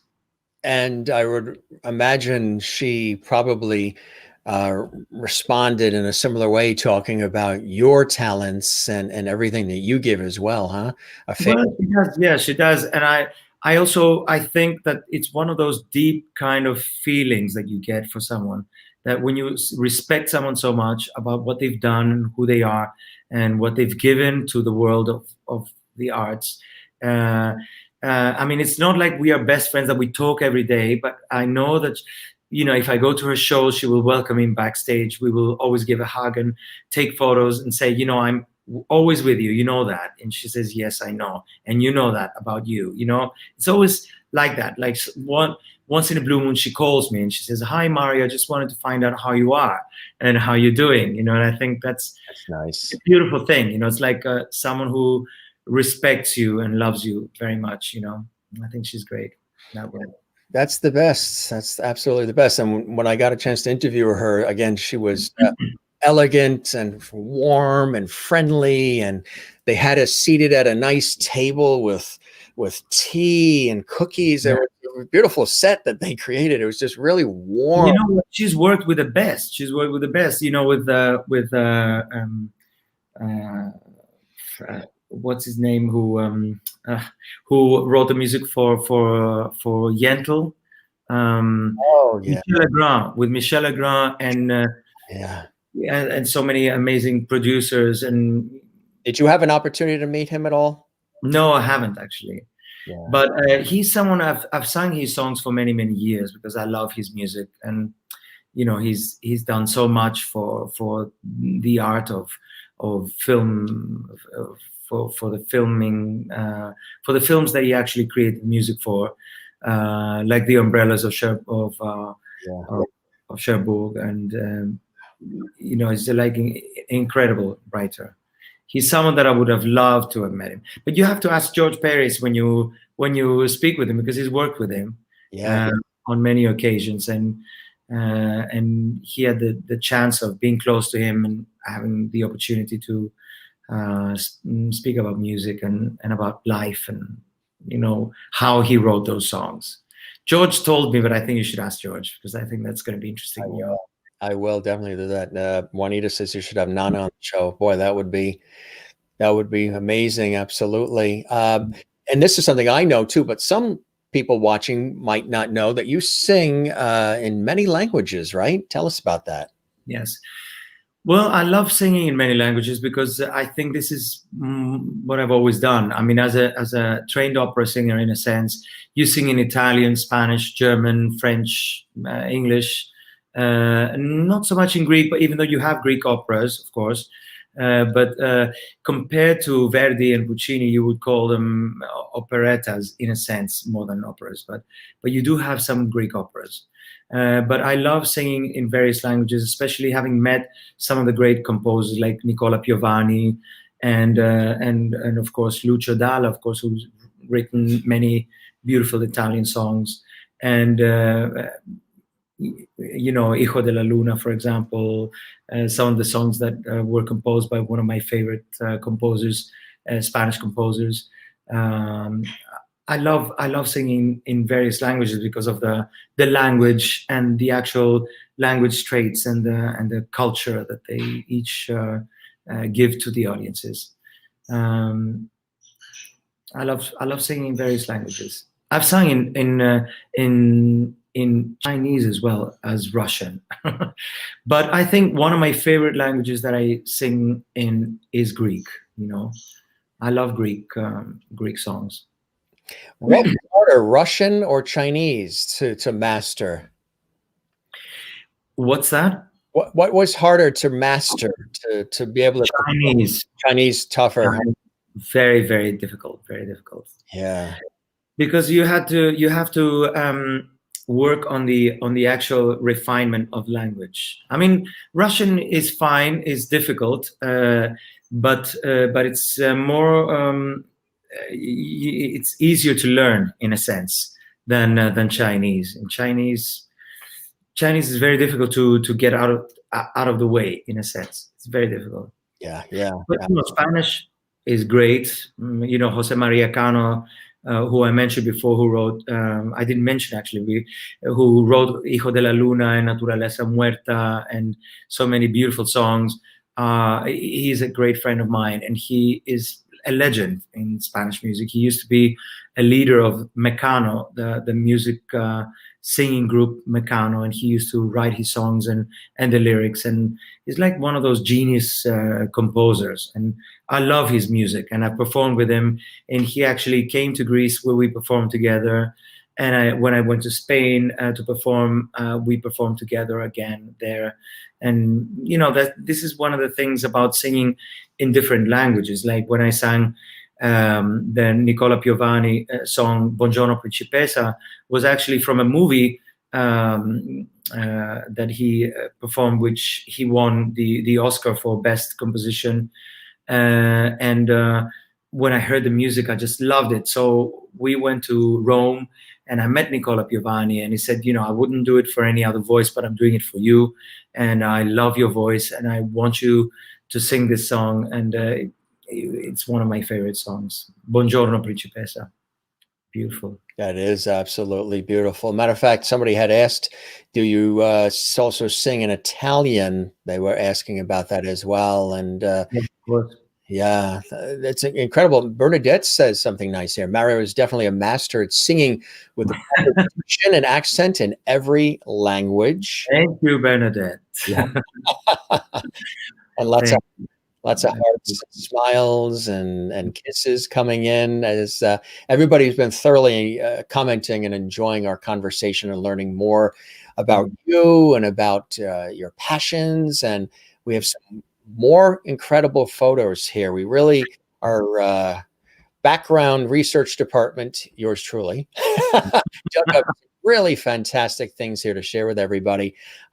Here's another one. Tell us about this one, my friend.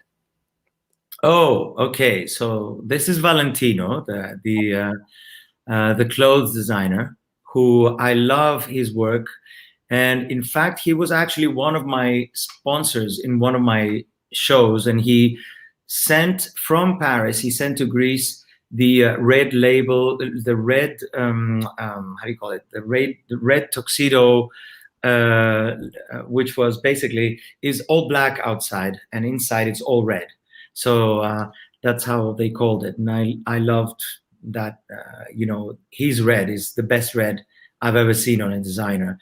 And this is actually a photo when he invited me to go to Paris and to see some of his shows there. And I stayed in his house just outside of Paris, beautiful, like almost like a castle. And he invited me there, and you know, Princess Stephanie was there, and in fact, the actor who was in Four Weddings and a Funeral was there. You know who I mean? That's incredible. Yeah, so a lot of very nice people, and you know, his showcase was amazing. And after that, he invited me to Los Angeles, where I met great performers, and he, you know, presented his works, and it was like a design kind of fashion show for AIDS that was supporting the AIDS foundations there in Los Angeles, and it was great, you know. So I'm very happy about that. And you know, obviously that's where I met the director of E.T. That's right. Which is Steven Spielberg. Steven Spielberg. Oh, yeah. There, and a lot of great actors, I mean, like Tom Hanks, for example, is there, and his beautiful wife Rita, and whatever. It was just you know, some great people putting their energies together to do some good through the work, you know. So I was happy to be part of it. And you know, Valentino is one of those serious designers who is not going to get away from the serious way of how he presents his work. You know, he's not one of those designers who designs and then it goes to holiday and doesn't care about his work. He really cares about his work, and I love that. Dylan has a question. Will we have a chance to see you on the Met stage someday? do you think of singing in an opera? Of course, I think of singing in opera. Well, we have to ask Peter Gelb, who is the head of the Metropolitan Opera. He was actually the head of Sony Classical when I signed with Sony Classical. He signed me at Sony Classical. He called me in Greece one day and he said, "Mario, we want to sign you for Sony Classical." And so that's when they signed me, because they wanted me to be let's say the competitor for Andrea Bocelli.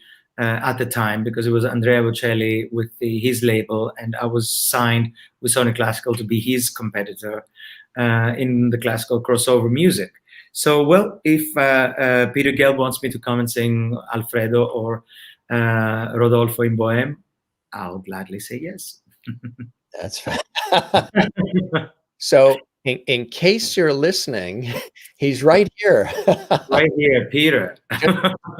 Just shoot a text. Have you ever worked with, before I ask this, when are you coming to Puerto Rico? The Ruthie 23 wants to know. Puerto Rico. I've been to Puerto Rico, but only for holidays, not to perform. But I've been to Puerto Rico, and we used to go to Old San Juan, the city on the top of the hill, which was very beautiful, great food. Lovely people, amazing energy. The sea was fantastic. Just everything was great. And I'm sorry about everything that's happened in Puerto Rico. I've been reading through all the media, the hurricanes and the disasters that was happening, and through Ricky Martin, and his efforts to bring Puerto Rico back to what he was, and if there's anything I can do to help, I'm always here and I'm present, and I'm saying that with my hand in my heart, as you know. So invite me to Puerto Rico and I'll come and sing for you, and I'll come and help you in whatever way. No charge for that. I will do it for you. That is beautiful. That is beautiful. Again, from your heart, as usual, Mario. Always speaking from the heart. And we have some more photos here that are amazing. Thank you. Oh, there's Jorge Calandrelli again. This is at Abbey Road Studios, as you can read at the back. Yeah. We were now on the final stages of recording our Christmas album, and he is incredible. And actually, a year or two later, he was conducting Tony Bennett and what's her name? She they were saying, well, they were doing a tour. Sorry, Lady Gaga. Lady Gaga, yes, they were performing in London. Unfortunately, that concert didn't happen. It was at the Royal Albert Hall, and that didn't happen, unfortunately, because I think one of the two, I think Lady Gaga was not feeling very well, or Tony was not feeling very well, something like that, and unfortunately, that concert didn't happen. But his energy is the best. He's a very kind person. And we performed actually very recently, and last fall we performed with in Canada, a great concert that was a tribute to his music in a sense, and that was really fantastic. Really cool. Yeah, that's amazing. Again, you're meeting so many. He's obviously composed a lot of the music for an album that the poetry was by Pope Paul, actually, and he composed those songs for Placido Domingo. So I was singing some of Placido Domingo's songs on this concert, and it was a beautiful, beautiful evening. Lynn asks, does Mario remember the charity concert he did in London for that foundation in 89 or 90, I think? The Michael Palems Foundation. Of course I remember. Who is this, Lynn? Lynn, yeah. Lynn Kinniston. Yes, of course I remember. And it was a beautiful evening. And in fact, I think Alfredo Kraus sang there as well.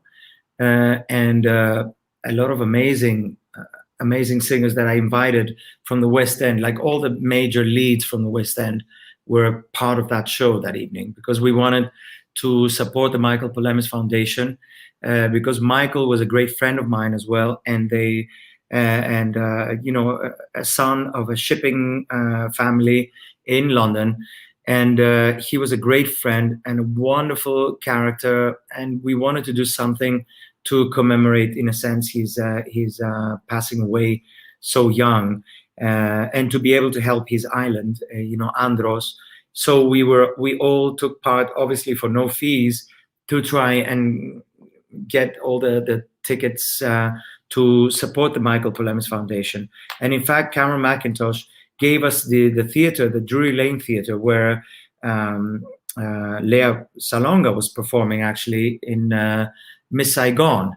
And he gave us the theater for free, and I owe him for that, because he's a real, truly generous man, Cameron. And he gave us this theater for us to perform this show. And I will always love him for that, because we managed to create a very, very successful performance. It's a very big theater, like 2,500 seats. We managed to get like 2,000 seats, and a lot of money went to the Polemis Foundation. I'm very, very happy about that. That's beautiful. That's absolutely beautiful. And Jenny says, and don't forget, Carmina Burana, Mario. Burana, yes, that was actually a great show. It was the first time I sang as a baritone. Don't get me onto that. I'm not a baritone. But that performance was incredible. Again, I loved listening to the voice of Thomas Allen in London performing Carmina Burana, and I always had that as one of my dreams, to perform this great show. It's a very difficult show, because it's all on how do you call it? Let's say the like in Italian, the old Italian. How would you call that? Yes. Yeah. You know what I mean? It's that, yeah. So the whole show is like that, but very difficult passages, and the music is great, and that's what I loved. And in Greece, this music is like fantastic. The show was sold out within 3 hours, so we did a second show of this performance, and that was sold out as well. And it's one of the most magical experiences that I've ever felt in my life. It's a beautiful show that was recorded and filmed, and hopefully one day we'll put it out there. We'll see. That would be great. I'm sure a lot of people would jump right on that if they found out you were doing that, my friend. And we've got a few more here. Somebody that I actually had an opportunity to meet, and I'm sure you will agree with me. Now, this photo goes back a little ways. She is people ask me I've interviewed and had an opportunity as a TV radio personality to, like you, with your career, meet a lot of fabulous people. Some of it's arranged because I'm working with them. Some of it just you happen to be somewhere. One of my favorite people, because she's as real, genuine, warm, authentic, funny, no airs about her, is somebody that you met and I had an opportunity to meet and interview and engage with. It's always wonderful when you have an opportunity. And I can say this about Mario. For those of you who are seeing Mario now and you're wondering, is Mario really like what Mario seems to be on stage? He's just like in person, warm, funny, friendly. This person as well, which I'm sure you'll agree, is everything that you would hope after seeing her on television as a legendary American comedian and comic, Carol Burnett. Yes. Oh, wow. Yes, I love her. Beautiful character, amazing on stage, and of course in the theater and on TV. She's really fantastic.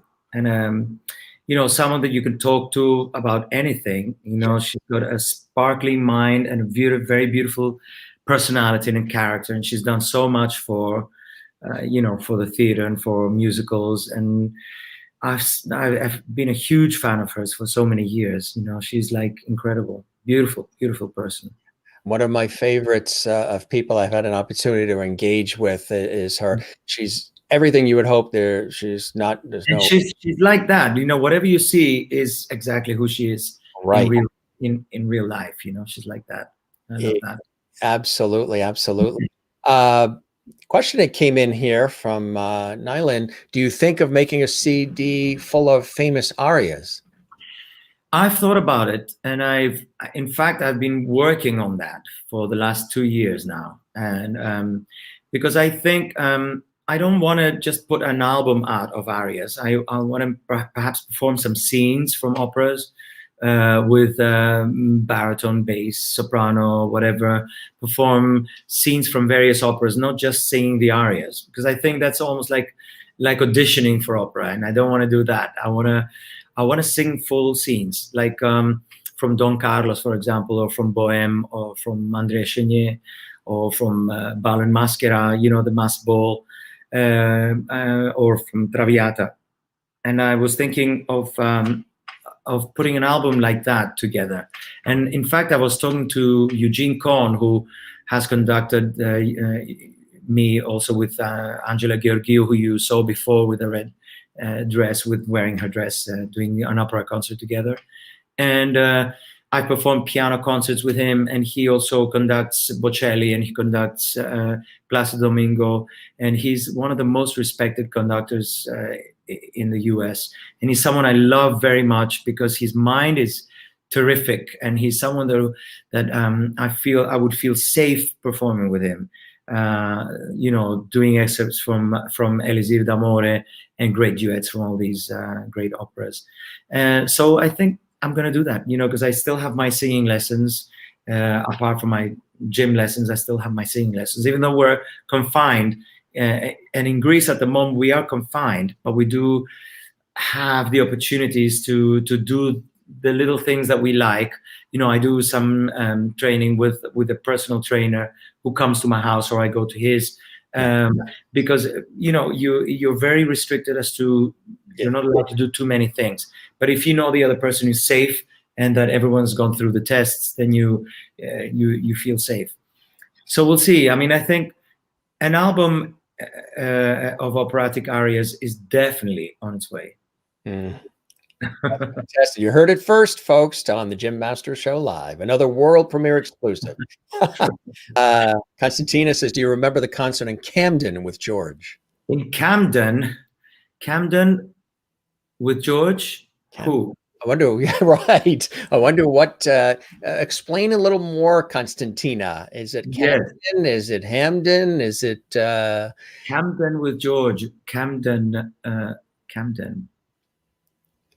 Where is Camden?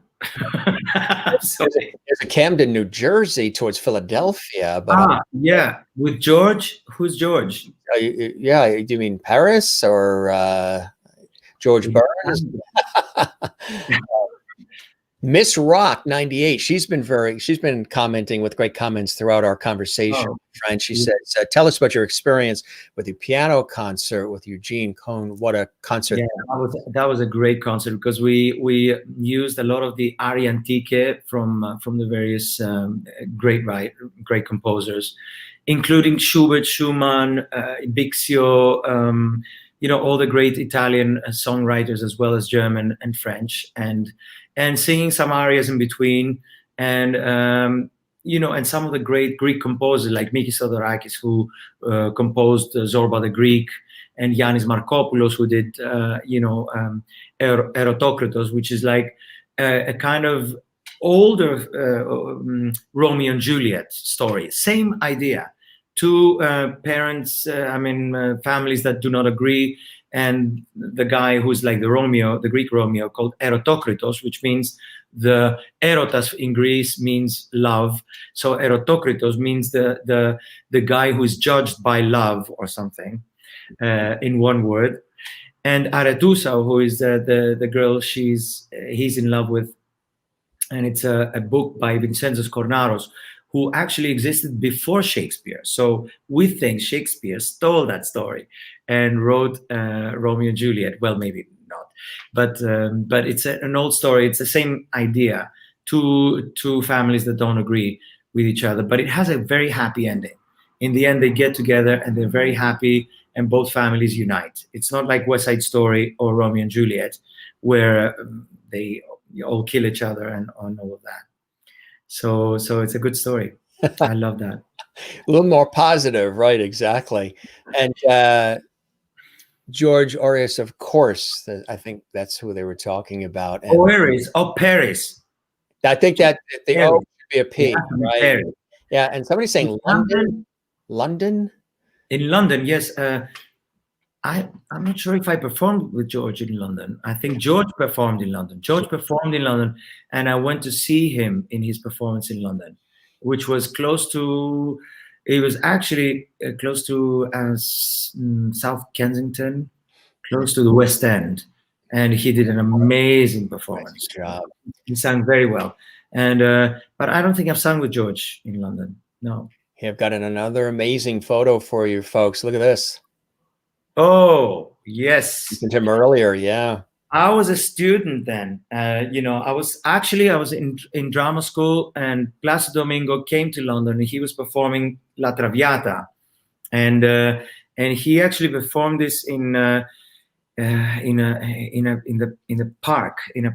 I don't know if it wasn't Holland Park, but it was close to Highgate, Hampstead something, whatever. Mm-hmm.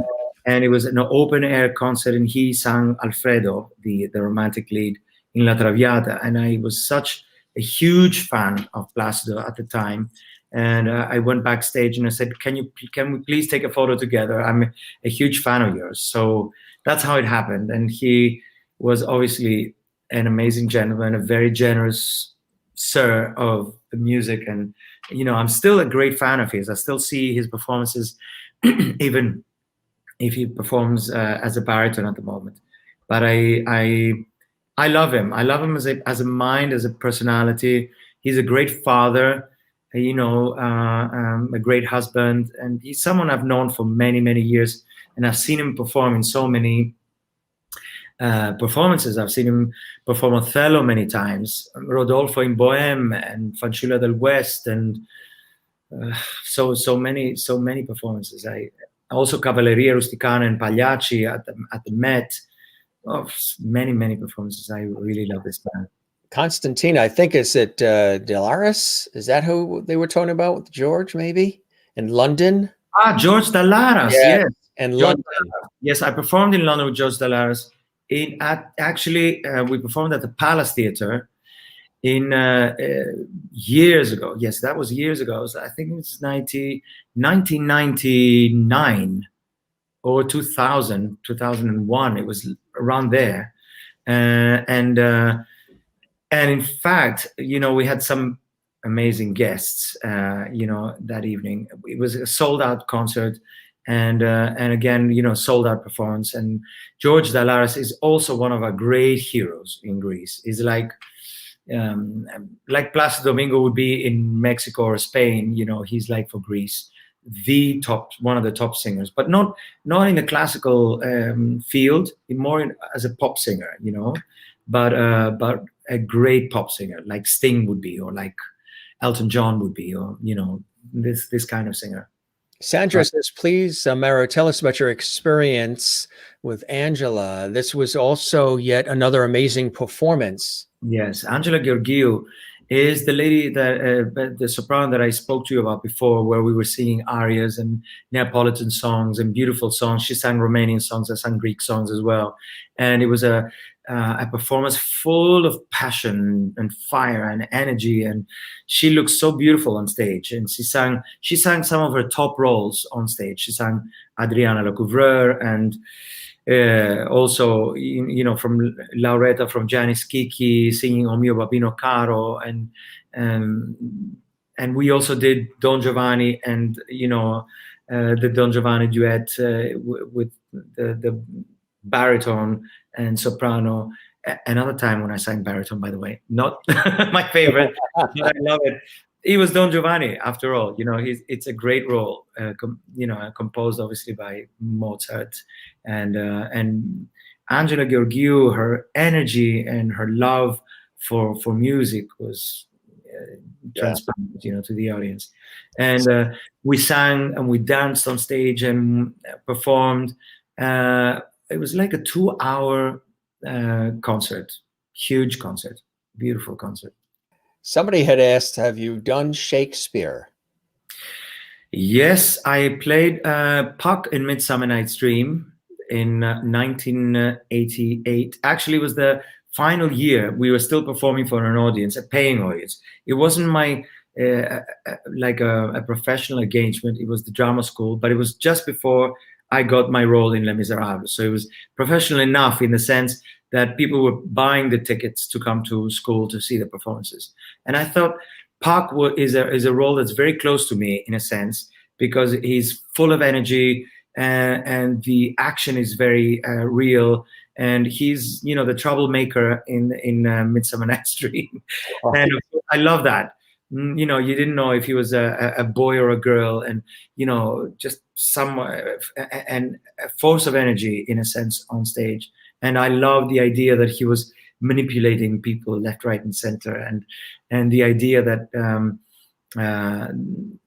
that he was someone who wanted to do good and wanted to bring the lovers together. He didn't want to destroy the relationships and made sure that Oberon and Titania brought things back into peace again eventually. Which is always the best way to be, right? Exactly. It's always the Actually, I have many character. I guess my character is very much like Puck in a sense. I love bringing people together. I don't like people to fight, and I want to make sure that there is a balance in life, and you know that's very much like me. So Sandra has another question. What it was actually like singing with Lucio Dalla at the Arena Theater. Amazing concert. Lucio Dalla, thank you, Sandra. Lucio Dalla is an incredible, unfortunately, we lost him a few years ago, but he was a beautiful singer, an amazing songwriter. He wrote Caruso, he composed Caruso. So for me to perform Caruso with him on stage live was incredible. He was a beautiful source of energy, a great musician, and just being on stage performing with these monsters of music was amazing, really fantastic. I love that. And a wonderful person to work with. I mean, when he arrived, when we got together to say, what are we performing together? He said, I'm here for you, Mario. You tell me what you want me to sing. I was like, you have to tell me what you want me to sing.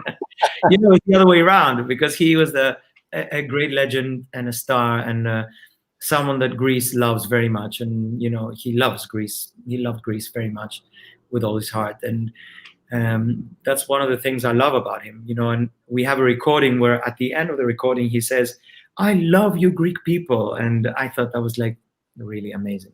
That's beautiful. Love that. Here's another great shot. This was actually, I think it was in 1993, 94, 93, I think, when I auditioned for the panel at the Luciano Pavarotti International Competition in Philadelphia. And I was one of the winners of the Pavarotti competition. And I was the first Greek to be a winner at the competition. And I felt so proud again, being Greek and being there and, you know, meeting this legend, you know, who was next to me. And of course, when he asked me, he said, who was your teacher? I said, it was Alfredo Kraus. So he bowed and he said, my God, what can I do? Yeah. So I said, I'd love to do as well as I possibly can on this competition. And he was one of the sweetest men I've ever met in my life. You know, he was so gentle and generous. And I sang for him in his, apartment in New York, right next to Central Park, on the 22nd floor, 21st floor, 22nd floor, I think.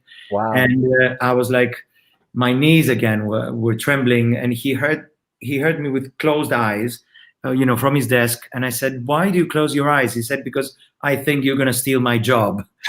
So we all laughed. Yeah. And, he broke the ice, of course, immediately. Sure. And he put me for his forward for his competition in Philadelphia. And I was so happy that I had met this generous soul, this amazing man. That is so incredible. Really great night. Oh, Klaus Meine. This is the leading singer of Scorpions. Mm-hmm. Scorpions. And I met Klaus Meine, I think, It was like 2002, 2003. I'd already recorded Sometimes I Dream with Sony Classical, and he was one of the guests in Germany at Leipzig.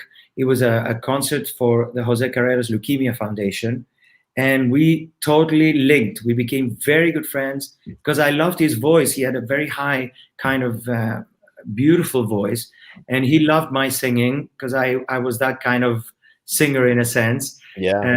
And we became very good friends. And we also sang a concert together in Germany many years later. Mm.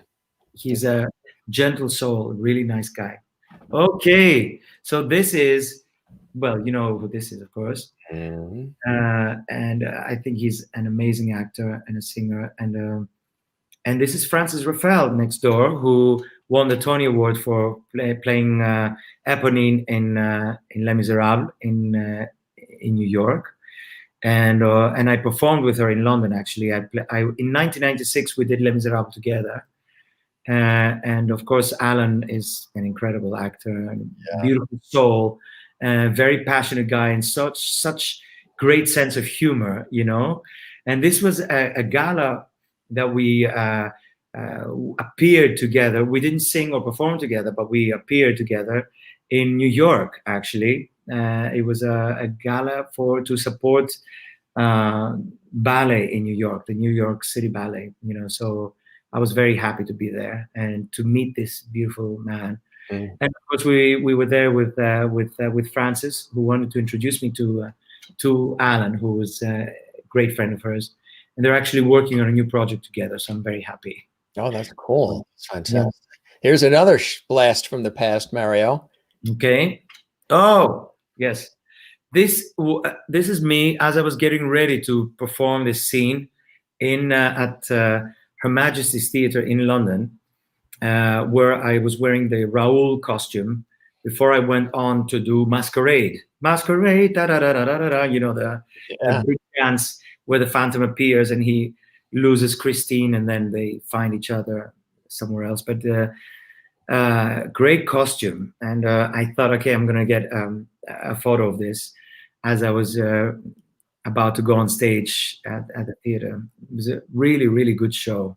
It was also close to the very beginning. Actually, this was 1991, and that's where Andrew Lloyd Webber wanted me to be part of the show. And he wrote actually to Macintosh, he wrote a letter, kind of a private letter in a sense, saying that Mario is one of the best things I've ever seen, you know, and he loved my performance as Raoul. And I loved him even more even since then. You know, whenever I see him, I always remind him. Dina's here. She says, Mario, we've attended so many concerts of yours all these years. Any plans on a DVD with songs from all these amazing concerts? I guess like a best of collection of Mario. Yeah, collection. I have a best of collection on CD, but I don't have a DVD. It's a good idea. Thank you, Dina. It's a very good idea. I have many songs that actually didn't make it to the DVD, which would be a great gift in a sense for someone who wants to buy those DVDs. Even though nowadays, I don't know, Jim, I don't know what you think, but you know, people don't buy DVDs anymore. They don't even buy CDs anymore. Now they want to download everything, and they want to make sure that everything's. And I'm very old-fashioned in a sense. I really want to collect. I'm a collector. I have thousands of records, thousands of CDs. The old opera scores and the opera records with the thick sort of booklets inside where you can read everything that's going on stage. I mean, how can you do that through a computer? You can't do that. No. You want to have that the tactile experience. The feel. Yeah, the feel and especially when it comes to operas and, you know, great works like that. I mean, how would you experience something? Just by hearing Carmina Burana, you don't understand what it's about. But when you read it, you see the translation right next door, and you understand what the piece is about and why it was written, you know? Jenny Butler says she buys all your CDs and DVDs. Oh, thank you, Jenny. Too. Bridget is saying, sing Caruso. Oh. Interview, dear Mario. Okay. And they're saying it's also a great idea for the DVD collections. There was a question, and we do have a photo that can go beautifully with this question. There's Smokey Robinson. Robinson. The question that came in was from Yes. Sarah. I do wonder what your experience singing with Smokey Robinson was like. He too is a legend in his own right. Would have loved to see you both singing together. A legend and a great guy. We did a joint concert actually in I think it was St. Louis some time ago, and it was a beautiful concert because all the proceeds went to to support the veterans, and we joined forces together. Smokey has a beautiful voice and a great sense of being with the audience, and obviously he's a legend. He's one of the most amazing singers I've ever met. And wonderful guy, very personable, very just a lovely man. Yeah. And we had a beautiful experience singing together and being on stage and performing such a great cause. Ooh, And this is Cameron McIntosh. Yeah. On my if you're watching the TV, it's on my left, and he's one of the top producers in the world, as you know, and he's one of the most amazing producers who actually brought some of those great shows in America, including Les Miserables, including Phantom, including Miss Saigon, and allowing people from various other countries, in a sense, and different cultures to be performing on Broadway. Which was never really happening. I mean, until Cameron came to the picture, you had white people, sort of becoming, coloring themselves and becoming Othello or becoming, other characters in those great musicals. And Cameron, I think, was one of these people who actually made sure that people who came from Asia or from Africa or from London actually could perform on Broadway. He was actually one of the people who managed to get me to perform in London, coming from Greece, being in London, auditioning for Les Miserables, and how he hugged me, in a sense, from the beginning of my career and got me to play Marius in Les Miserables, because the London board initially did not agree with me playing Marius in London, but he insisted. He not forced, I wouldn't say forced, he presented a very good case for them, and I had many great letters that supported me being in the West End and performing Marius in Les Miserables. I mean, the same thing that they did also with many actors. I mean, there's one actor that I have in mind, but I can't actually give his name, because I forgot his name. but there was a case that was very similar to him, and he managed to get into the West End, and so they said, as you did for him, why don't you do this for Mario? Wow. So then they were, I also have a British passport because I was born in Africa, so it was a little easier in a sense, even though it wasn't so easy because I was not British in that sense. That's a great story. Here's another great shot. We've got so many wonderful photos here. This was Les Miserables, and amazing cast. Again, this was the second time I played Les Miserables. This was in Ireland, actually, and we performed this for like 3 months. It wasn't for long because I was at the Juilliard School at the time, and I said, you know what, if I'm I called Cameron. I said, listen, I can't be studying for so many years. You have to give me something. He said, what are you doing between that month and that month? I said, I'm free. I'm supposed to have summer holidays. He said, would you like to sing? I said, yes, sure. So he invited me to Ireland, and I played Marius again in Les Miserables. And that's me in the middle. Yeah. And performed Marius for like 2 or 3 months. And then I came back to Juilliard to continue my studies in opera. You know, Rita asks a great question here in New York. Mario, you traveled all over the world performing. What are some of your favorite places where you have performed? Oh, many. I mean, La Scala was great in Milan, Yeah. playing the role of Tony in West Side Story. In the actual performance that was the original performance that was done, you know, is it Jim Robbins? The Robbins choreography. Is it Tim? No, Jim Robbins. Is it Jim Robbins? Sorry, I'm saying something wrong, right? No, but I mean the original actual acting direction with the original choreographies that were happening. We performed at La Scala just before it stopped, so that it was renewed in a sense. So I was happy about that. Oh, you also play the xylophone too. I didn't know that. So someone's calling me.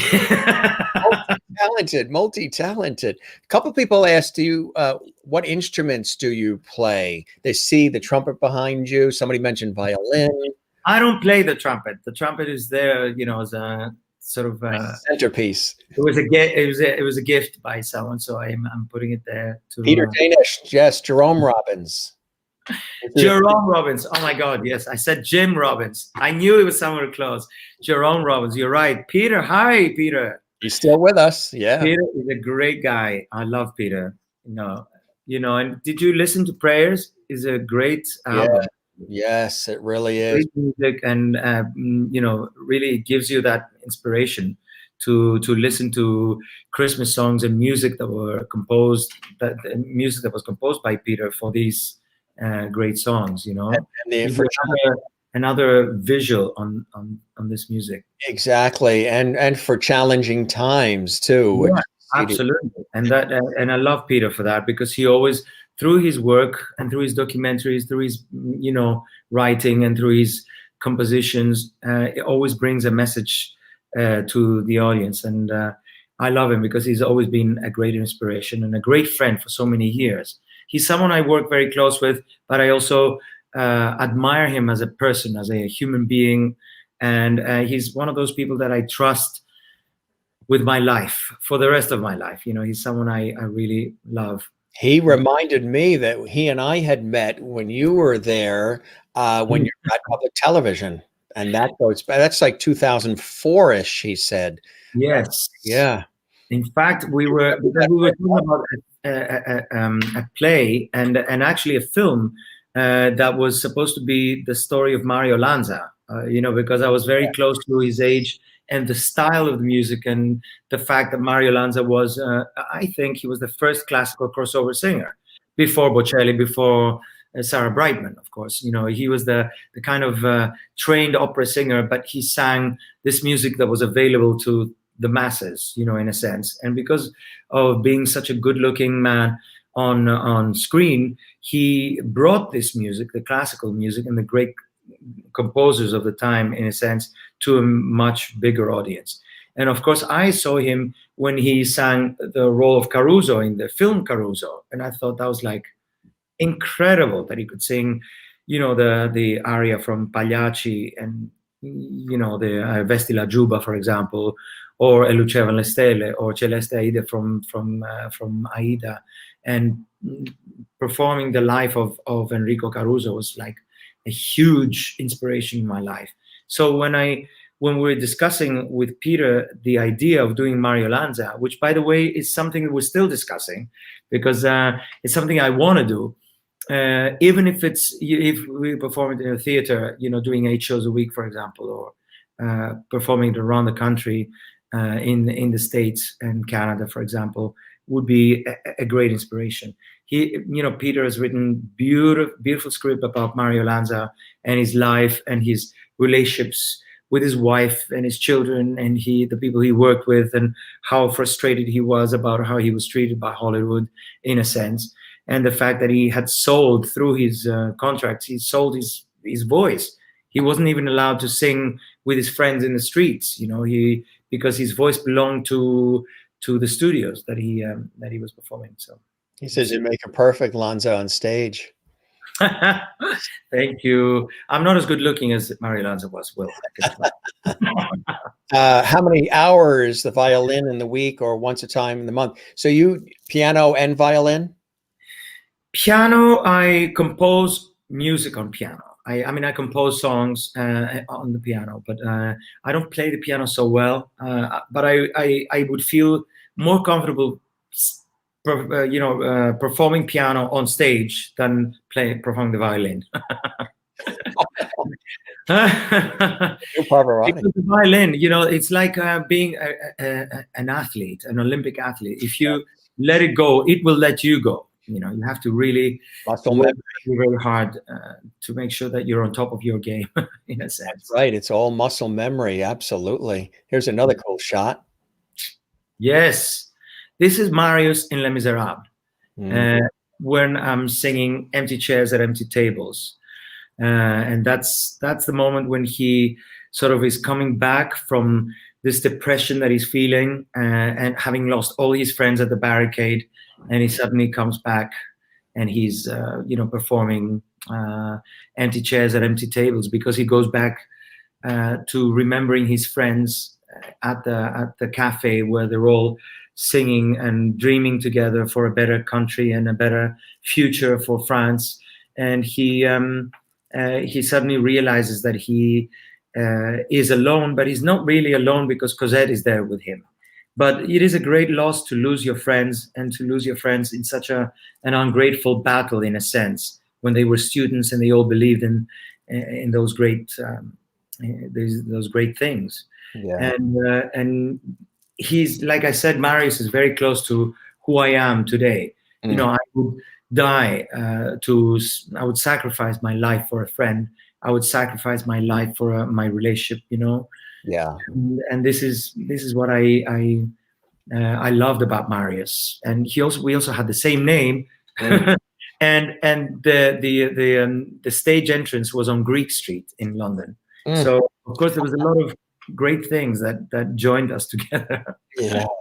I was going to say, very in tune and touched with that role and that character. Here's another brilliant performer, world-renowned. I had an opportunity to interview her on public television, and it was fantastic. It was for a national public television special, actually, Sarah Brightman. And this one was, of course, Symphony in Vienna was the special that I interviewed her for, and it was wonderful. Yeah. Tell us about this great performance with Sarah Brightman. Sarah, I think I must have done more than 250 performances with Sarah Brightman. Oh yeah, across the world, and in Asia, and also Taiwan and Japan and the whole of the United States and whatever. And this was actually a European Christmas concert tour that we did together, and Sarah invited me. We always sang Phantom of the Opera, which we actually recorded for PBS, and I was very, very happy that she selected me in a sense to perform with her. And this is actually I think it was somewhere in Germany where we performed, and we performed everywhere in Europe, also in Paris, and we also performed in Russia and England and whatever. But we shared the stage many times, and I love Sarah as a performer and as someone who has grown from playing minor roles in the beginning, and to becoming this huge legend in musical theater. And I really loved working with her and being on stage with her, sharing the stage with her. Yeah, she is just elegant and poised, and when I interviewed her, it was absolutely fantastic. She was, again, very poised and regal, and it was really amazing because after I interviewed her, she pulled me aside and she thanked me profusely. And I said, at first I thought maybe I forgot to say something, or I didn't say something that I should have said or whatever. And it was amazing because when they had us together, it was for the Symphony in Vienna, the National Public Television special. And when she came out of the hair and makeup, she just looked stunning. She looked breathtaking. Yeah. No, just as she's on stage, she's like amazing. Very much so, and very soft-spoken. And they placed us in the studio. And And it was a busy night because this was one of the nights where they had volunteers also calling in support for public television. So it was a nationally broadcast PBS special, Symphony in Vienna. And so it was being seen all across the United States and Canada on public television stations. They asked me to interview her, and it was really amazing. We had a wonderful time. But in the beginning, they placed me here, and then they had say like I'm here, and then there's the monitor, and then she's like where this lamp is here. Okay. And as she was getting more comfortable, because it was a busy studio, cameras everywhere, phones ringing, and you know, she's very classically trained and has everything sort of mapped out neatly and perfectly. And this is more of a moving, you know, crazy TV studio, a lot going on, which I actually love, because I love, you know, the action of live and when crazy things are happening, because you got to go out there and you got to make something happen, and you have to make it all thread together neatly and make it look like it was supposed to happen. So as she was getting more comfortable and she was emoting, she was moving closer and closer to me. And oh, you know, because she has that. She's afraid of getting too close. So she's 100% secure. So she, right, she has to feel that comfort with the person, which I know she does with you. Yeah, I mean, we had many of those instances. Like amazing with that. On the first concert tour that we did in the US, she loved the idea that we came close to each other, but always moving apart from each other, but coming close, but moving apart, never really next to each other. And when I asked her one day, I said, "What's wrong? Am I doing something wrong? You know, you're always moving away." She's like, "Oh no, I'm just scared that people are coming close to me and whatever." So it's like, I don't know, I guess a habit or something. But she's really lovely, and she's very good on a personal level, and being together and going out and having lunch together, just the two of us, for example, or, you know, like a burger or something. And she's very simple in that sense. You're spot on when you said about being the nervous about close and all, because you know, we did the segments live 4 times. So it was us live in the studio, and then they went back to the concert. You know how that goes. Yeah, of course. The concert, then you come back in the studio. So the first time she was moving closer, and it was terrific. But almost to where the producer said, "Oh, you're getting so close and so comfortable. We need you to step back a little bit because you're blocking the monitor." so second time, and then getting closer and closer. So we did it for the 4 times live, and it was perfect. When we were wrapping up, when everything was ending and the lights were going off and the cameras were being turned off, I felt somebody grab my right hand and almost pull it out of the socket, and it was Sarah. And I said, "Yes, Sarah." At first, I thought maybe, again, I forgot to say something or I didn't say something. And I looked at her and she looked at me, and she leaned over and she whispered in my ear. She said, "I have to tell you something." And I said, "Yes, Sarah, well, anything. It was, you know, honor and a pleasure to have you here in the studio and to interview you." She said, I was nervous. This you know, there's a lot going on, all these cameras that know what's going on, and these questions and the phones, and you know, and things are more mapped out and perfectly executed. This is live television. She said, I have to personally thank you, because you made me feel so at ease. I have to personally thank you with a general. She said, "Before I go back to London and when I fly back, I have to thank you because you made this experience so warm." Well, of course, for me, and you're a master at doing that. Truly, I was taken back by that. She said, "Because I don't want the producers to know that. I want you to know that you made me feel so warm and welcome. I told you things I never thought I was going to say, and I emoted, and I had such a beautiful experience." And when I heard Sarah tell me that, I've always taken that with me forever. I've heard it, you know, from other people over the years, but you're so spot on about that. Well, bravo, Jim. I'm very, very proud of you, really, because for her to come to you and say that means you really made an impression on her. And I'm very happy about that, truly. So this was a great experience. When was this? This was 2-3 years ago. Because after that we did a tour in in South America. This was the first tour, actually, where we were keeping a distance, you see, from each other. Follow me, follow me. I think we were doing I was saying Carpe Diem there or something like that. No, Carpe Diem. The Bocelli song. I can't remember it now. But anyway, beautiful song. And she had to walk forward, and then we were sort of splitting. She was going on that side of the stage, and I was going on that side of the stage. But this was the first tour that we did. This was like, I think this was 2008. And then we worked again 2011 or 12, I think. And then it was 2018. Yes. Amazing. Really amazing. No, this was actually 2017. Yeah. Oh, George Lucas. George Lucas, yeah. What was the event here?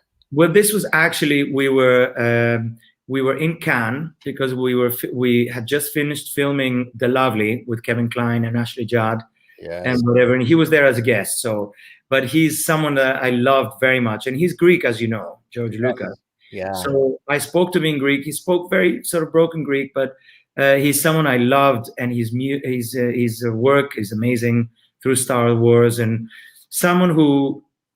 We had a great conversation at Cannes, and also because of the movie, and also because of his movies. And I thought, like, he's someone I admired very much, someone I wanted to know, and I wanted to shake his hand and say, my God, you're one of the gods up there. Josh Groban? Josh Groban, yes. Well, this was, his show that he did in New York on Broadway, which I thought he was amazing in it, I'm not sure I loved the whole show and whatever. I thought some of it, was a little too much, but I thought he was incredible in it. And he's just one of those voices that I love.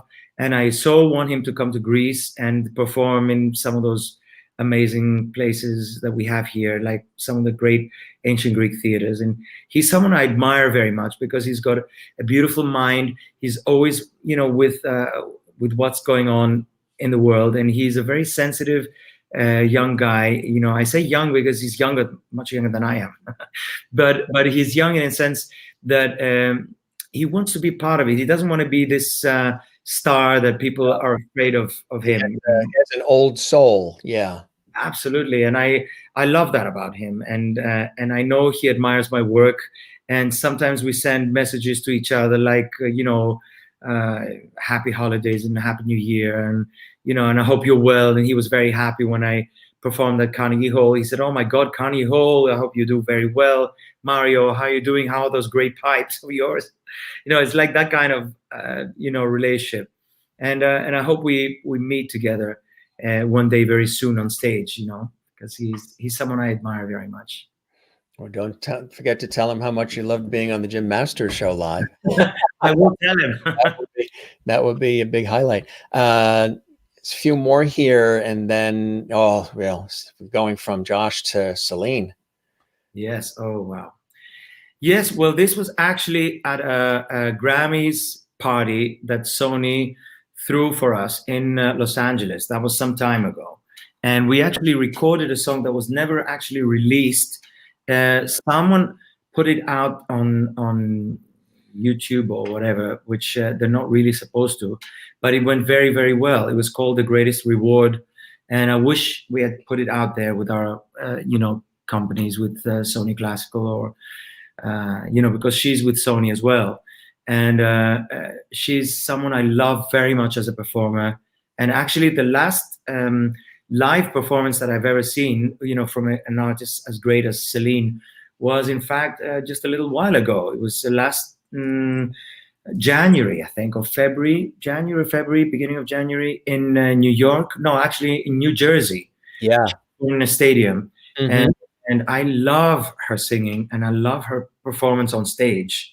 And she's someone who I admire very much. Again, coming from very humble background and not such an easy life in a sense. She has a very big family, and she's been taking care of her family, and that's something that I admire very much about her, and how she's, as a very natural lady. She loves her audience, and her audience loves her because she's very real. You know, she's not like some diva. She's very real, and I love that about her. I've seen her perform in Paris, and when we met in Los Angeles, she was just so generous and so, you know, moving to me in that sense. And when we there was a chance to take the photo, she was like, "Come on, Mari, let's take a photo together." So I love that about her, you know. Amazing. Absolutely amazing. Here's another great shot. Yeah. Wonderful Natalie Cole. She was such a great person. Great person and a beautiful voice. And we had a great time together. This was again in Cannes. And this is John Barrowman next to her. Yeah. Who also did, he was doing, when I was doing Les Miserables in London, he was doing Sunset Boulevard. And when I was offered to play Sunset Boulevard, he had just left the show because he was doing another show. I can't remember what that was. And then the show closed down, so I wasn't able to play Sunset Boulevard, unfortunately. But I was happy that this happened when I met John, who was actually playing in The Lovely with Kevin Kline and Ashley Judd. And Natalie Cole was one of those singers, like myself, who we played sort of cameo roles where we sang one or two songs in the movie. And when we did this concert on a floating stage in Cannes, we all went on stage and performed, you know, the songs from the movie. And it was actually the 50th anniversary of MGM films, and we performed all together. We also sang on one of the last songs, you know, from the show together. And I loved her very much. Really beautiful lady. We could definitely say, as her song said, "Miss you like crazy, miss you like crazy." I miss her like crazy. She's a beautiful voice. I know. I love the shot of you, Lara. And this is Lara. Actually, this was also at Cannes. This was also at Cannes, where we performed "So in Love" together. And I think, you know, Lara is a beautiful person, beautiful voice, very sensitive character. We worked very well together. We've performed so many times as well, also in Cannes, and you know, we performed in Greece a few times. And she's someone I admire very, very much, and someone whose character I adore, and very, very beautiful person. I saw her in New York. One of the last performances that I saw her perform was at, I think, Berkeley. Is it Berkeley or Barclay? I can't remember. Barclay Center, yeah. Barclay Center In New York, yeah, in Brooklyn. Yeah. Yes. No, actually, it wasn't Barclay Center. It was in New York. I can't remember that. It's actually on Broadway. Birdland Theater? Could it be the Berkeley Theater? Birdland, maybe? Oh, I can't remember now. I'm sorry. I'm a bad boy. Sang beautifully. That's definitely Jim, Mario, Amazing at Carnegie Hall. Yes. You sang you sang without the microphone. Without the microphone, because I walked on stage and I suddenly realized there was no mic. But it was okay. I mean, because you know, Carnegie Hall can actually do that, because Carnegie Hall has great acoustics. Yes. And it's a beautiful theater. It's big, but if you're operatically trained, and because of the songs that I sang, I mean, I sang Granada and I sang Deines mein ganzes Herz from the Land of Smiles, and I sort of thought, okay, so there is no mic, and I will just sing without the mic, and I just supported the sound more, and it sounded fine, you know, in the end. You know, people, because a lot of the show was done with mics. Yes. It seemed kind of odd because suddenly I was singing without a mic, but it was okay. It was okay. It was passable. It was a good Carnegie Hall debut in a sense. I've done the stage there as a master of ceremonies and a host, but we definitely had the mic.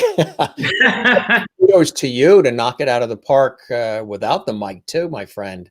Here's another great shot here, huh? This was a good shot. This was Domingo and Carreras. Again, this was in Leipzig, where It was a Jose Carreras Leukemia Foundation concert to support his foundation, the Leukemia Foundation, because Jose Carreras suffered from leukemia for so long, and it was a brave way to get through his situation, in a sense, and Domingo helped very much in making sure that Jose Carreras returned to the opera stage. And he only had a 25% to survive, and Jose Carreras went through that whole stage. And of course, everyone who was in the business, including Luciano Pavarotti, Placido Domingo, Klaus Meine, everyone, we were also happy that Jose Carreras could actually return.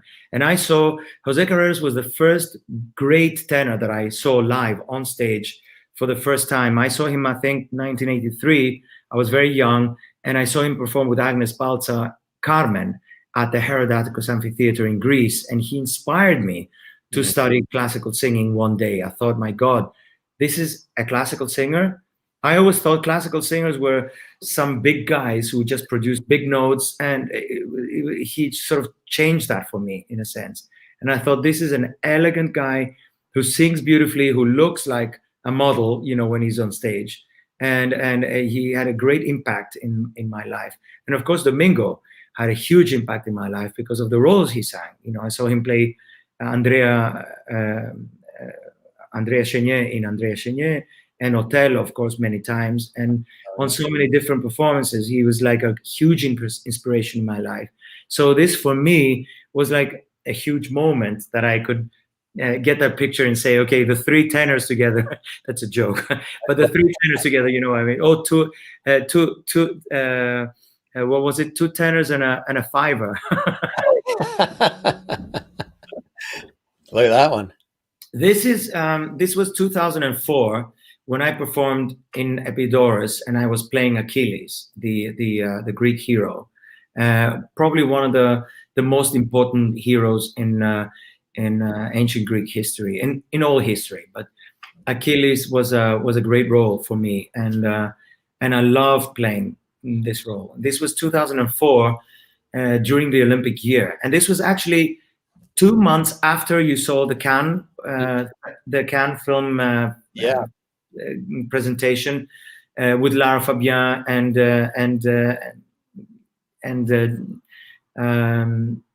Michael Caine and everyone else. This was like 2 months later. I was performing Achilles in Epidaurus. Yeah. That's a quick change there. Absolutely.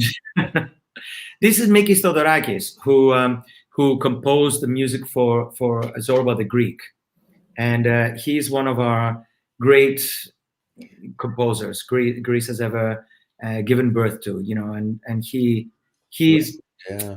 This was just before I performed Axion ST, a piece that was written by Odysseus Elitis. He won actually the Nobel Prize for his for his work as a writer. And Mikis Theodorakis, of course, is like one of our national heroes as a writer, as a composer. Oh, wow. And I love him very much because of his character and what he's given to Greece, and what he's giving to young people, and also to music globally, not just for Greece, but for the rest of the world. Wonderful inspiration and his music also for on Canto General, the great music by on the great poetry of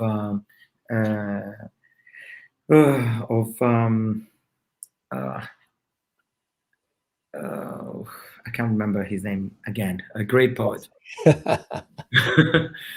This is, well, you know who this is. Mm-hmm. Amazing violinist. Yeah. And I think he's one of my favorite violinists that I've ever seen. This was actually at Carnegie Hall. It was an evening with great music on some of the greatest musicians, and this is his wife Larissa, who is a beautiful soprano, and I love her voice as well. She was performing that evening, and they had just recently got married, in fact. Wow. So I love the picture. Very, very kind of sort of day-to-day photo backstage. A lot of happiness here. And Marilyn Horne. This was actually the first Christmas that I spent in New York as a student at Juilliard, and she invited me to her home in New York. And we were also young and beautiful and sparkling back then.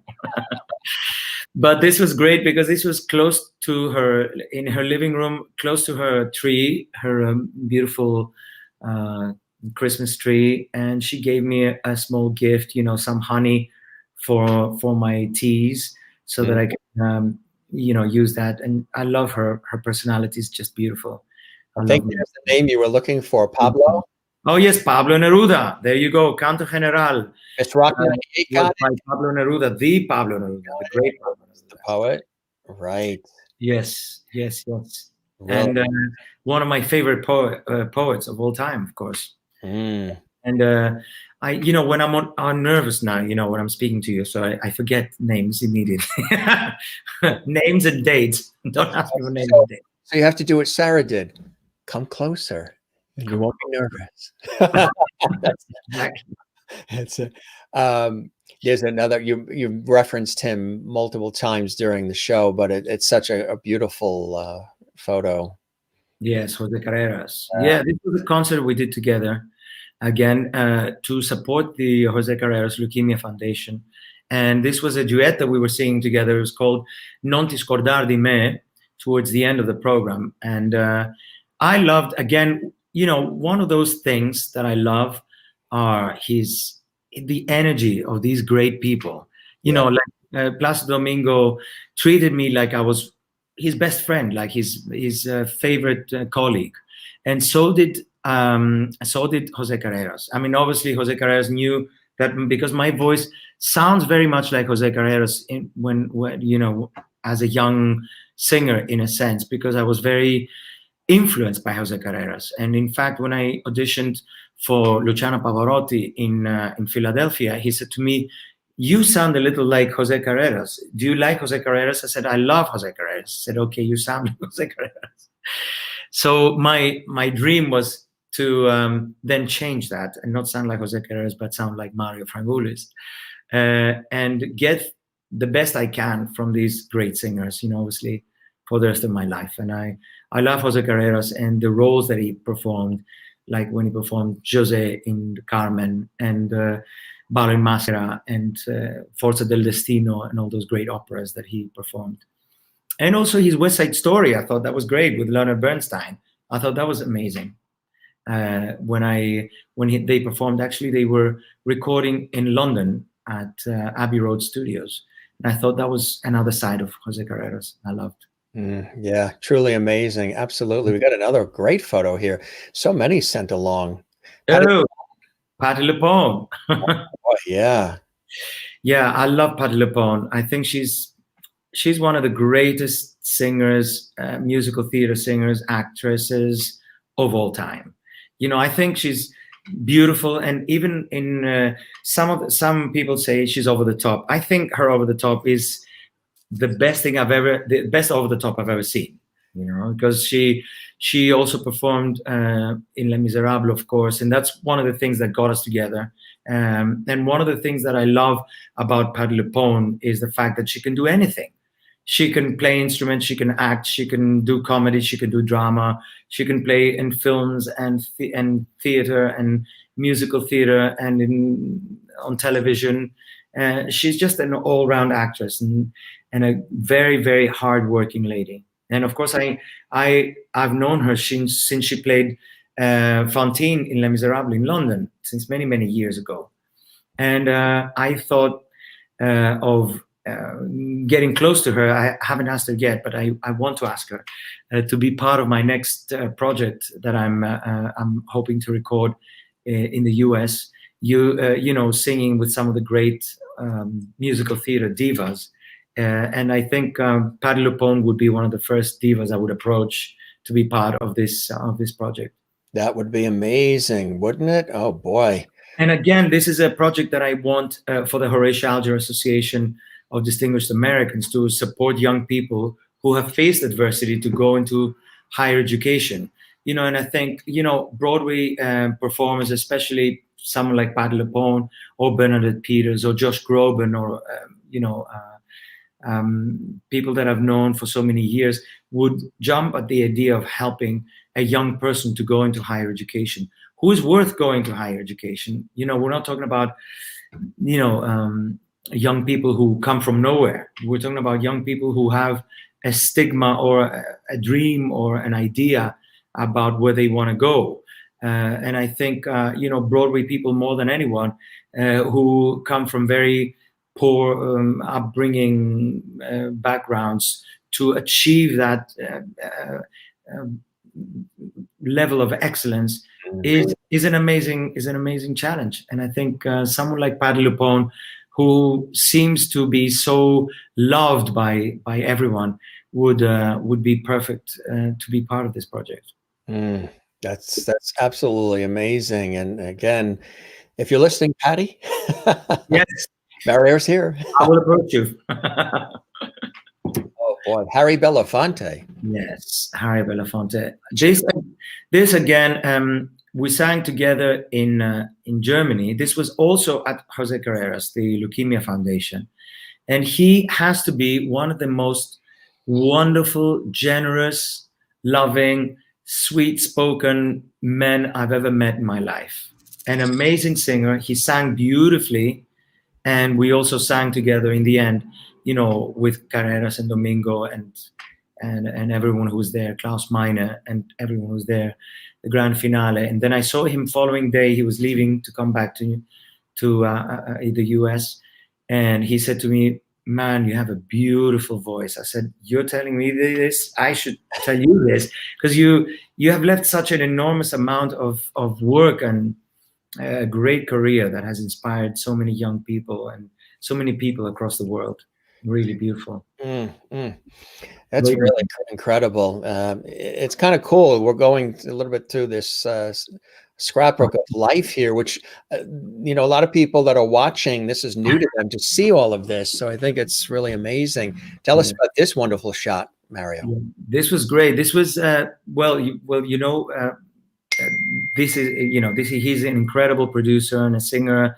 And we met when I was in Los Angeles for another Grammy party, and we met. I was singing Vincerò Perderò with Steve Wood on stage, and I met him, and he's someone that I love, as a producer and as a writer and as a composer, and I loved meeting him. He's like a normal human being, and I love that.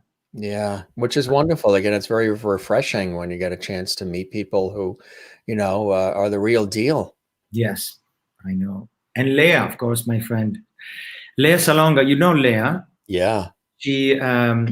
I met Leah. I was in Les Miserables in 88, and she came to see the show. And after the show, she came backstage and she said, "Oh my God, Mario, I love you so much." And she was very young, of course. And I think, to Cameron's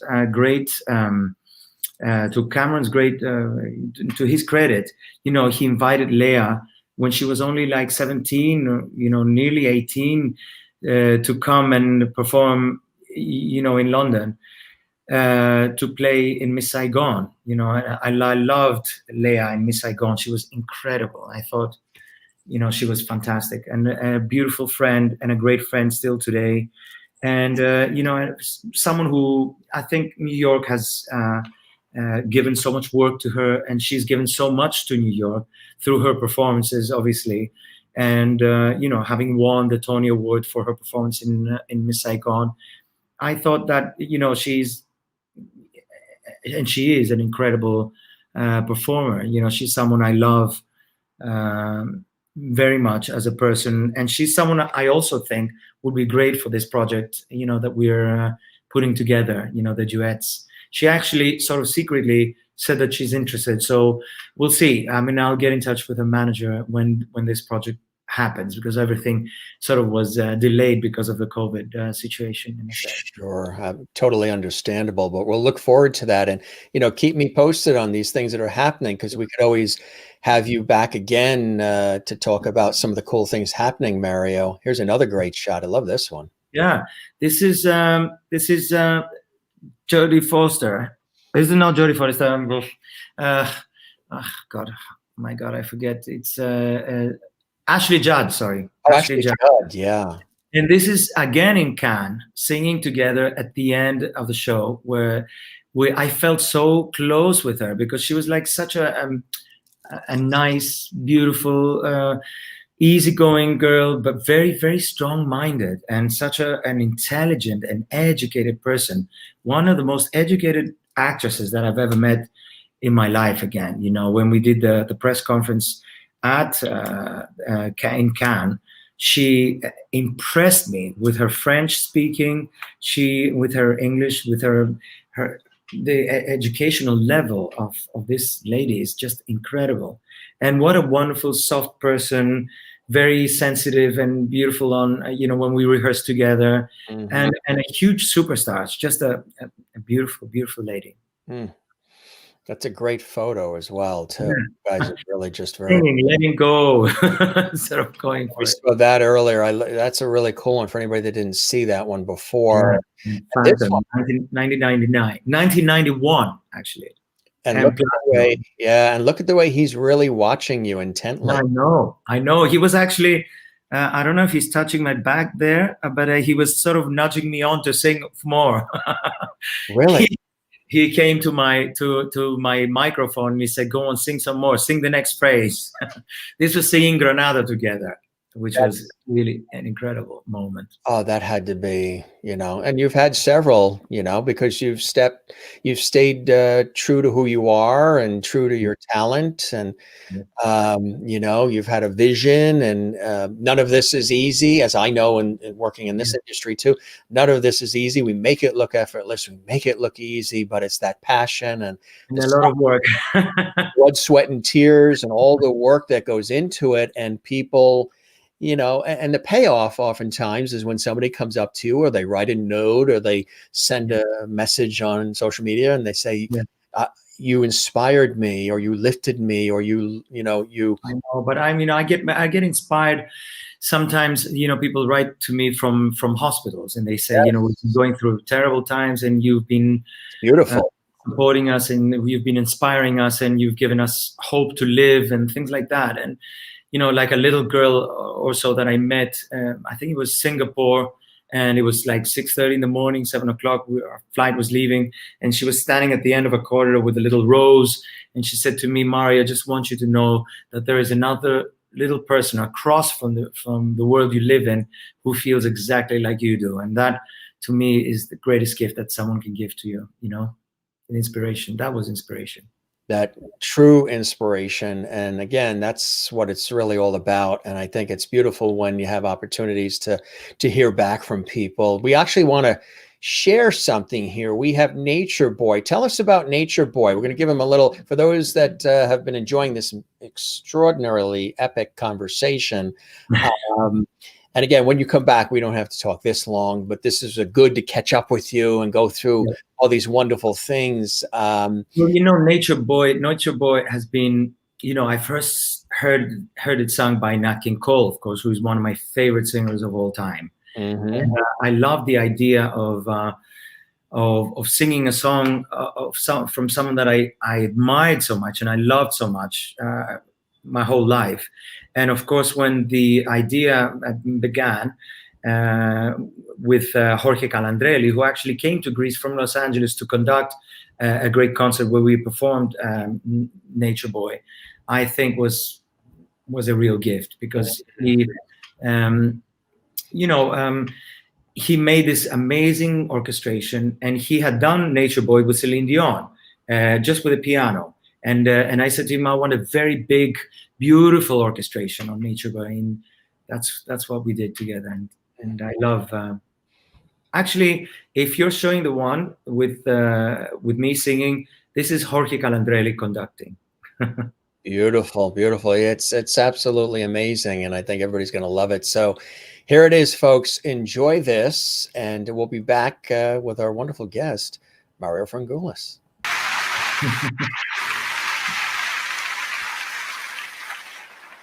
Oh, that was good.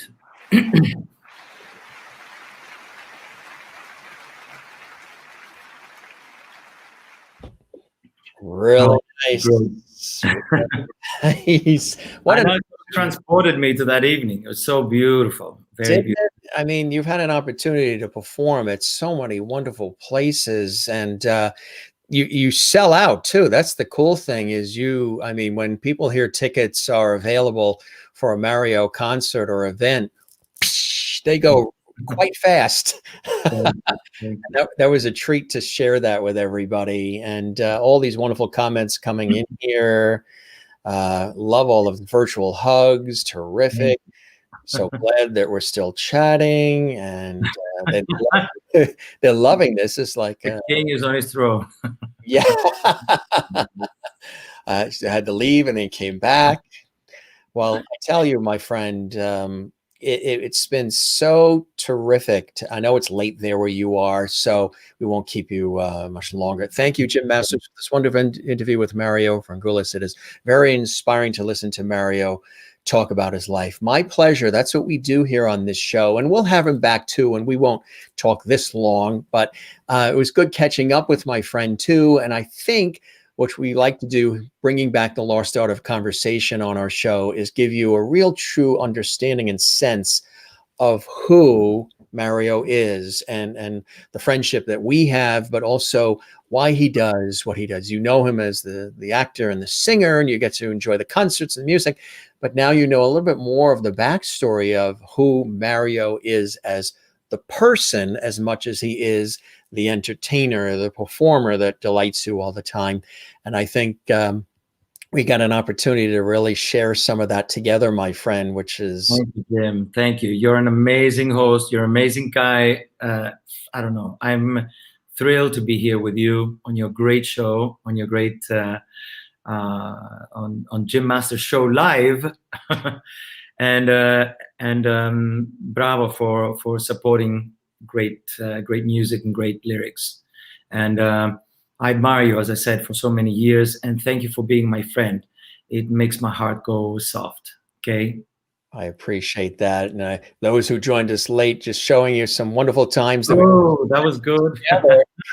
Some beautiful times. That's with George, of course, who's going to be with us next week. Yes. Tammy and George and Tammy, and oh yeah, there you go. Tammy again, and Katie, and here we are again. Yeah. Yes, and Tammy and George, and George and Jim. We get around. I think George is in every photo. There he is again. Gets in there. He gets in there. Yeah. Yes. Oh, these are good photos. And Andrea, of course, looks beautiful as always. Oh, good photos. Bravo.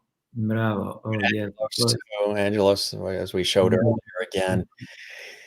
Good stuff, my friend. And of course, this is a great one too. Yes, it's good. This is very recent, actually. This was when I was confined in New York. And this is a photo by Yorgos Kalogeropoulos. He's Greek, but he lives in New York, and he's a great photographer. I love him. This has been an amazing afternoon. Thank you for sharing. You're welcome. And Wozniak, watching here in the United States. Sandra, wonderful interview. Thanks again, Jim. My pleasure. Thank you, Sandra. Thank you. The only artist I'm a true fan of. Thank you for having you in my life. Wow, that's beautiful. Yeah. Hear that. Huh? Thank you. Thank you. Fantastic show. Thank you for spending your afternoon with us. My pleasure, Michelle. And thank you for this beautiful interview, Jim Masters. Many, many kisses, Mario. Absolutely. Miss Rocks 98. Jim, thank you so much. It was amazing. We wait for you in Greece. Yes, I was telling Mario that I was in Greece on a television project for one of the TV shows that I host here in the United States. And we went through Athens, but we ended up in Samothrace, that wonderful beautiful island in the North Aegean Sea, and we went up to the top of one of the mountains. It's, I don't know, 5,000 feet in the air, and we learned a lot. I mean, there's so much culture in Greece, but I believe that island is home to the Nike gods. They were saying where Samothraki is.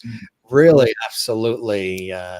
Well, next summer you must come to Kassos, Got it. which is where my father was from. Kassos, and the close islands close to Kassos belong to. It's like going to the Seychelles, beautiful white sand and turquoise waters, and old stones, and a beautiful old city that unfortunately people don't live there anymore. But it was sort of deserted. But it's a beautiful, beautiful island. Great fish, great people, great music. And it's where my father's ancestors came from. And of course, Corfu is beautiful, but Kassos is more special. Corfu, Kassos, you don't know so much, but Kassos is one of the 12 islands, the Dodekanes, as we call them. But it's a gorgeous island, beautiful people, beautiful traditions, and it's very, very Greek. And, we're so proud that an island like that is in Greece, really. Love it, love it, love it. Lots of love to you, Mario fan. Thank you, Jim. You're the best. Jenny, and fantastic show. Thank you for spending your afternoon with us. Absolutely, Michelle. Thank you for this beautiful interview, Jim Masters. Sending a big hug, many, many more. We appreciate that. Thank you so much. Amazing. Wait for you in Greece. Thank you very much. We appreciate that. And hearts coming, and have a great weekend, everyone. Many thanks, Jim, for having Mario on your show. Best 3 hours. Love it. Love Gina. Thank you, and God bless. And thank you, Mario and Jim. Thank you, Mary and Jim, for the magic hugs and so much more. Love it. Love Andrea too. Oh, of course, she's amazing. We love Andrea. Is Andrea there? I think she was watching. Yeah, she was saying that she was going to watch today, which is amazing. Beautiful music. God bless you both. Good stuff. Good stuff. Thank you for all this love, everybody. We appreciate this. Looking forward to more live shows. Absolutely. We're here every day. I'm actually going to be back in 2.5 hours with another guest live. Mario will be able to go to bed, and I'm still working hard here. You're welcome, Suzette and Kathleen in New York City. We appreciate that. And Mario, my friend, thank you so very much. Really. Thank you so much. Take care, my friend. Okay. True joy, and a blessing to have you as a friend. And I thank you so much for spending this time with us, and keep connected. Let's keep each other posted on all the cool things that we're doing. And you're welcome back on the show anytime. And I hope the show met any expectations that you had, and you enjoyed the time with me as much as I have with you. I loved it. I loved it very much. I thought it was fantastic. It was very easygoing, lots of ideas, lots of moments that I never really share so much with the audiences. So time gave us that freedom. Thank you, Jim. You stay well, my friend. You take care, and you be well, and we'll chat again real soon. Okay, Mario? Okay, take care. All right. Bye-bye. Ciao. Cheers. Ciao. Mario Frangoulis right here on the Jim Masters Show Live. I'm glad all of you enjoyed our epic conversation. We'll have him back as well. And of course, we won't chat as long as that, but it was wonderful to have an opportunity for you to really learn about him. And that's what we do here on the Jim Masters Show Live. We really like to spend some time, not interviews. These are conversations. I'm going to be back at 7 p.m. Eastern with another amazing guest. Really somebody incredible. He's going to perform live. This is Billboard charting jazz and pop renowned composer, musician, producer, and guitarist, Terry Wollman. He's going to be here 7 p.m. Eastern, 4 p.m. Pacific tonight. Want to let you know that George is going to be with us, George Paris. He's going to be with us next Saturday, 16th of January. That'll be 1 p.m. Eastern, 10 a.m. Pacific, 8 p.m. Eastern European time. So that's, of course, everybody watching there in Greece. You can enjoy that as well on our YouTube channel, Jim Masters TV. If you haven't had a chance to subscribe to the YouTube channel, we would love it. You can see all of the episodes of the Jim Masters Show live right there. There's over 220 episodes all kinds of guests from all around the world, and great conversations and entertainment and music and comedy and food. And we talk about it all here on the Jim Masters Show Live, entertainment, lifestyle, talk show series. So George Paris will be joining me as my special guest next Saturday, January 16th, 2021 at 1 p.m. Eastern, 10 a.m. Pacific, 8 p.m. in Eastern European time. That's Greece. Same time that Mario's show started. George will be on. That is coming up next Saturday.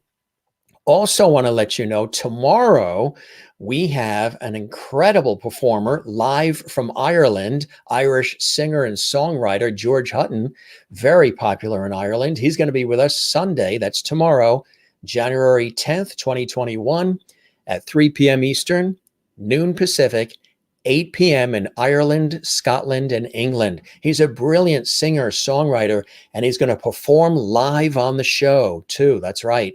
He's all excited. He's going to be live from Ireland tomorrow. That's Sunday, January 10th, 2021 at 3 p.m. Eastern, noon Pacific, 8 p.m. in Ireland, Scotland, and England. That's also on our YouTube channel at Jim Masters TV. Again, the YouTube channel, Jim Masters TV. So tonight we have the wonderful world-renowned Billboard charting musician, jazz and pop musician, guitarist, and composer of many, many theme songs to network television shows, commercials, documentaries, and so much more. Terry Wollman is going to be here tonight, 7 p.m. Eastern, 4 p.m. Pacific live. Then, of course, all throughout the week, we have great shows Monday, Tuesday, Wednesday, Thursday, Friday, Saturday, Sunday. We do live shows every day. George Paris will be here next Saturday. Hope you'll join us, 1 p.m. Eastern, 10 a.m. Pacific, 8 p.m. in Greece. Then next Sunday, from Ireland, Nathan Carter is going to be here. He's also very, very popular. Ireland's leading country music singer, Nathan Carter, who I've also interviewed on public television, is going to be joining us live on Sunday, January 17th, 2021, 3 p.m. Eastern, noon Pacific, 8 p.m. in Ireland, Scotland, and England. That is next Sunday, the 17th, a week from this Sunday. Tomorrow is George Hutton, live from Ireland. And the following Sunday, Nathan Carter will be live from Europe as well on our YouTube channel at Jim Masters TV. And that's tomorrow as well. And on Monday, we've got an award-winning columnist, author, and speaker, Heather Dugan, who's going to be with us, 7 p.m. Eastern, 4 p.m. Pacific. And also on Tuesday, get ready for lots of comedy because comedian and actor Josh Hyman is going to be with us live, 7 p.m. Eastern, 4 p.m. Pacific on the Jim Masters Show Live, entertainment, lifestyle, talk show series. Hope you guys enjoyed. We're going to scoot out because we got to get ready for another show coming up live right here on our YouTube channel at Jim Masters TV. Also, you can find me on YouTube at Jim Masters TV. You can also find me on Facebook at Jim Masters TV, Instagram, Jim Masters TV, and Twitter at Jim Masters TV. Also, Twitch and Periscope, all at Jim Masters TV. We thank once again our amazing friend, the one and only Mario Frangoulis, for joining us here on the show. All of these incredible photos. And again, these are some of the times we showed earlier when Mario and I were together at various events with lots of friends. Of course, George Paris there as well. That was in New York. He'll be here next week. And Andrea Stasu, who was, of course, with CBS News. Nina Pineda, another wonderful friend from WABC TV, Channel 7 in New York City. Good times as well. We'll probably show some of these next weekend when George is here as well. And again, really cool stuff. Lots of fun, great friends and good times as well. So if you want to see this episode again, you can see this entire episode on our YouTube channel at Jim Masters TV. All the shows are archived for your viewing pleasure. A lot of people like to binge watch the shows. They like to watch, show after show with all the great guests. So feel free to do that. Bravo, Jim. Have a rest before the next one. I know. Got to grab something to eat too. I think Mario probably is doing that too and stretching the legs. Thank you very much, Miss Rock 98. Hope all of you who've joined us for the first time will join us regularly right here on the Jim Masters Show Live. I love today's show with Mario, and I will love being here tonight with Terry. Jen is Zen on Jim's show. Thank you, Jen, in Allentown, Pennsylvania, USA. Excellent show, Bernadette. Thank you very much. See you later. Kathleen Walker in New York City. Thank you very much. Sending you love, Diane. Thank you very much. I appreciate that. Thanks again, Jim. Bye-bye. Frangoulistas. It was a pleasure. I love how the Frangoulistas and the Lovities from the Jim Masters Show Live sort of merged together today. I think that was really, really cool. That was nice. Everybody came together. And hugs to all the Frangoulistas. You're very, very welcome. My pleasure. Cheers, Jim, and stay safe. Bye. Christian, thank you very much. Christos, we thank you and hope you'll watch us regularly and subscribe to our YouTube channel. And don't forget, if you subscribe to the YouTube channel, Jim Masters TV, be sure and click the notification bell so you don't miss any of the shows and other content we put on the channel. See you next Saturday with George, and I hope you'll join us throughout the week as well. Juanita in South Africa. Thanks, Jim. Amazing show. See you all later. Thank you, Juanita, one of our regular Lovities. It has been a long, again, Stay safe, be well. Thank you, Jim. You rock. Rita, thank you very much. I hope you're doing well. Hope to see you again soon. George Paris is next week. Christos. Love you, Mario. See you in a bit. Bernadette. Thank you. I appreciate that. And love all of the lovity coming from everybody. So you're watching the Jim Masters Show Live. I'm your host, Jim Masters. We'll check more of your shows out surely. Thank you very much. There are over 220 episodes of our show, all there for you on our YouTube channel. So if you missed a show, there you go. That's the YouTube channel right there, Jim Masters TV, there at YouTube. And on our show, this is where Lovity is on the air and in the air. We try to do positive, inspiring, uplifting, fun, entertaining shows, bringing back the lost art of conversation, good, solid conversation on the Jim Masters Show Live, like the old school traditional talk shows used to do, but with the modern vibe and sensibilities of today. All right. Thank you very much. We appreciate that. Yes, we are a big family. Mario and I talked about some really cool topics, didn't we? We had a wonderful thread of blend of conversation, talking about life and family and our careers and some of the wonderful projects he's working on and past experiences, future hopes. Really terrific. He's a dear friend. He's a great talent. And it was my pleasure to have him here as my guest on the Jim Masters Show Live. Gary says, this is my first time. Great show, Jim. Thank you, Gary. You're welcome. And I hope you'll join us regularly on the Jim Masters Show Live. Our regularly scheduled time, 7 p.m. Eastern, 4 p.m. Pacific. But when we do have guests who are in later time zones, we'll do either an extra show like today, doing the show with Mario, and then we have another show coming up in about 2 hours with Terry Woolman coming up. But we'll do shows a little bit earlier so it accommodates our viewers and the fans that are watching overseas. We have fans that watch the show in Europe, Asia, Australia, New Zealand, all over Italy, Greece, France, Ireland, Switzerland, the Netherlands, Poland, Japan, Canada, of course, the United States, Mexico, as well as South Africa, Brazil, South America, Argentina. Thank you so much for a great conversation. To be continued. I love that. To be continued. I love that. You're welcome back. Thank you, Christopher. I appreciate that as well. Good comments. Thank you both again. It was a great evening to spend with you, Jim and Mario. Sending love. We send love back to you. Thank you, Alice. Thank you for your great conversation. Thank you very much. And Mario, thanks you as well. We appreciate this, gang. This was absolutely wonderful. This was a really fantastic day together, or evening. I know for some of you watching in Europe, it's late right now into the evening.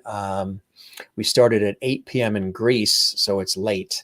But we thank you very much for all of the time and your attention. And We thank again our very special guest, Mario Frangoulis, for joining us here exclusively on the Jim Masters Show Live. Again, if you would like to see any of the episodes, just tune in to our YouTube channel. And as we always do, and we always say here on our show, we always end our shows by saying, don't forget to smile. Make sure you smile and share a smile with the world around you. It's very important to do that. Smiling is very contagious. Also, we always say at the end of all of our episodes of the Jim Masters Show Live, don't forget to share the lovity. That's right. Share the lovity. We're known for that here on the show. And find your Zen place. For me, it's always being with loving family and friends. That's my ultimate Zen place. My career, working in television and radio and multimedia, for me, I love doing and I've done it for a long time. That is a Zen place for me as well, working on stage and television, radio as a host, and all the things I do and have done for many years. And of course, the ocean. Living here in the northeastern United States on the East Coast, I've always been near the ocean, grew up near the ocean, love the ocean, always swimming, surfing, kiteboarding, sailing, and enjoying the beautiful ocean. So the ocean is one of my go-to places and one of my Zen places as well. Make sure in your life you find your Zen place as well. Wherever you find your peace and your solace, I hope you find that in your life. It's very, very important. And we also say here on the show, before we wrap, we always say to relax, to breathe, to take care of one another, love one another, and of course, love yourself. It's very important to love yourself and breathe deeply from the diaphragm. Take time for yourself and relax. Make sure you spend time relaxing as much as you can, because the world is always a crazy place, moving very, very fast. And as we've learned over the last year or so, anything can happen and life is short. So cherish the blessings and joys in your life every day. Those around you that matter, your loved ones, your friends.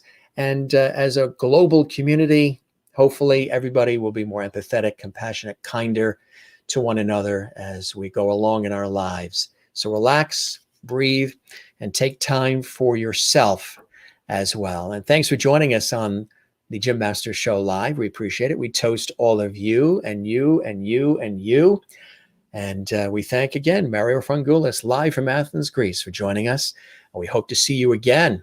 I'll be back at 7 p.m. Eastern, 4 p.m. Pacific with another amazing guest, Terry Woolman, legendary composer and musician and guitarist, coming up right here on our show. A couple more comments. Mary Bishop says, this was a great afternoon. Thanks, Jim and Mario. And looks like we have a few new lovities. Welcome. We sure do. Thank you for the great conversation from Greece. Thank you very much. I appreciate that as well. Jen says, got to say, I'm loving your shirt and what's inside. All due respect to you, me, love Ken, and Jen is Zen. Thank you very much. I appreciate that, Jen. We'll see you soon at 7 p.m. Eastern.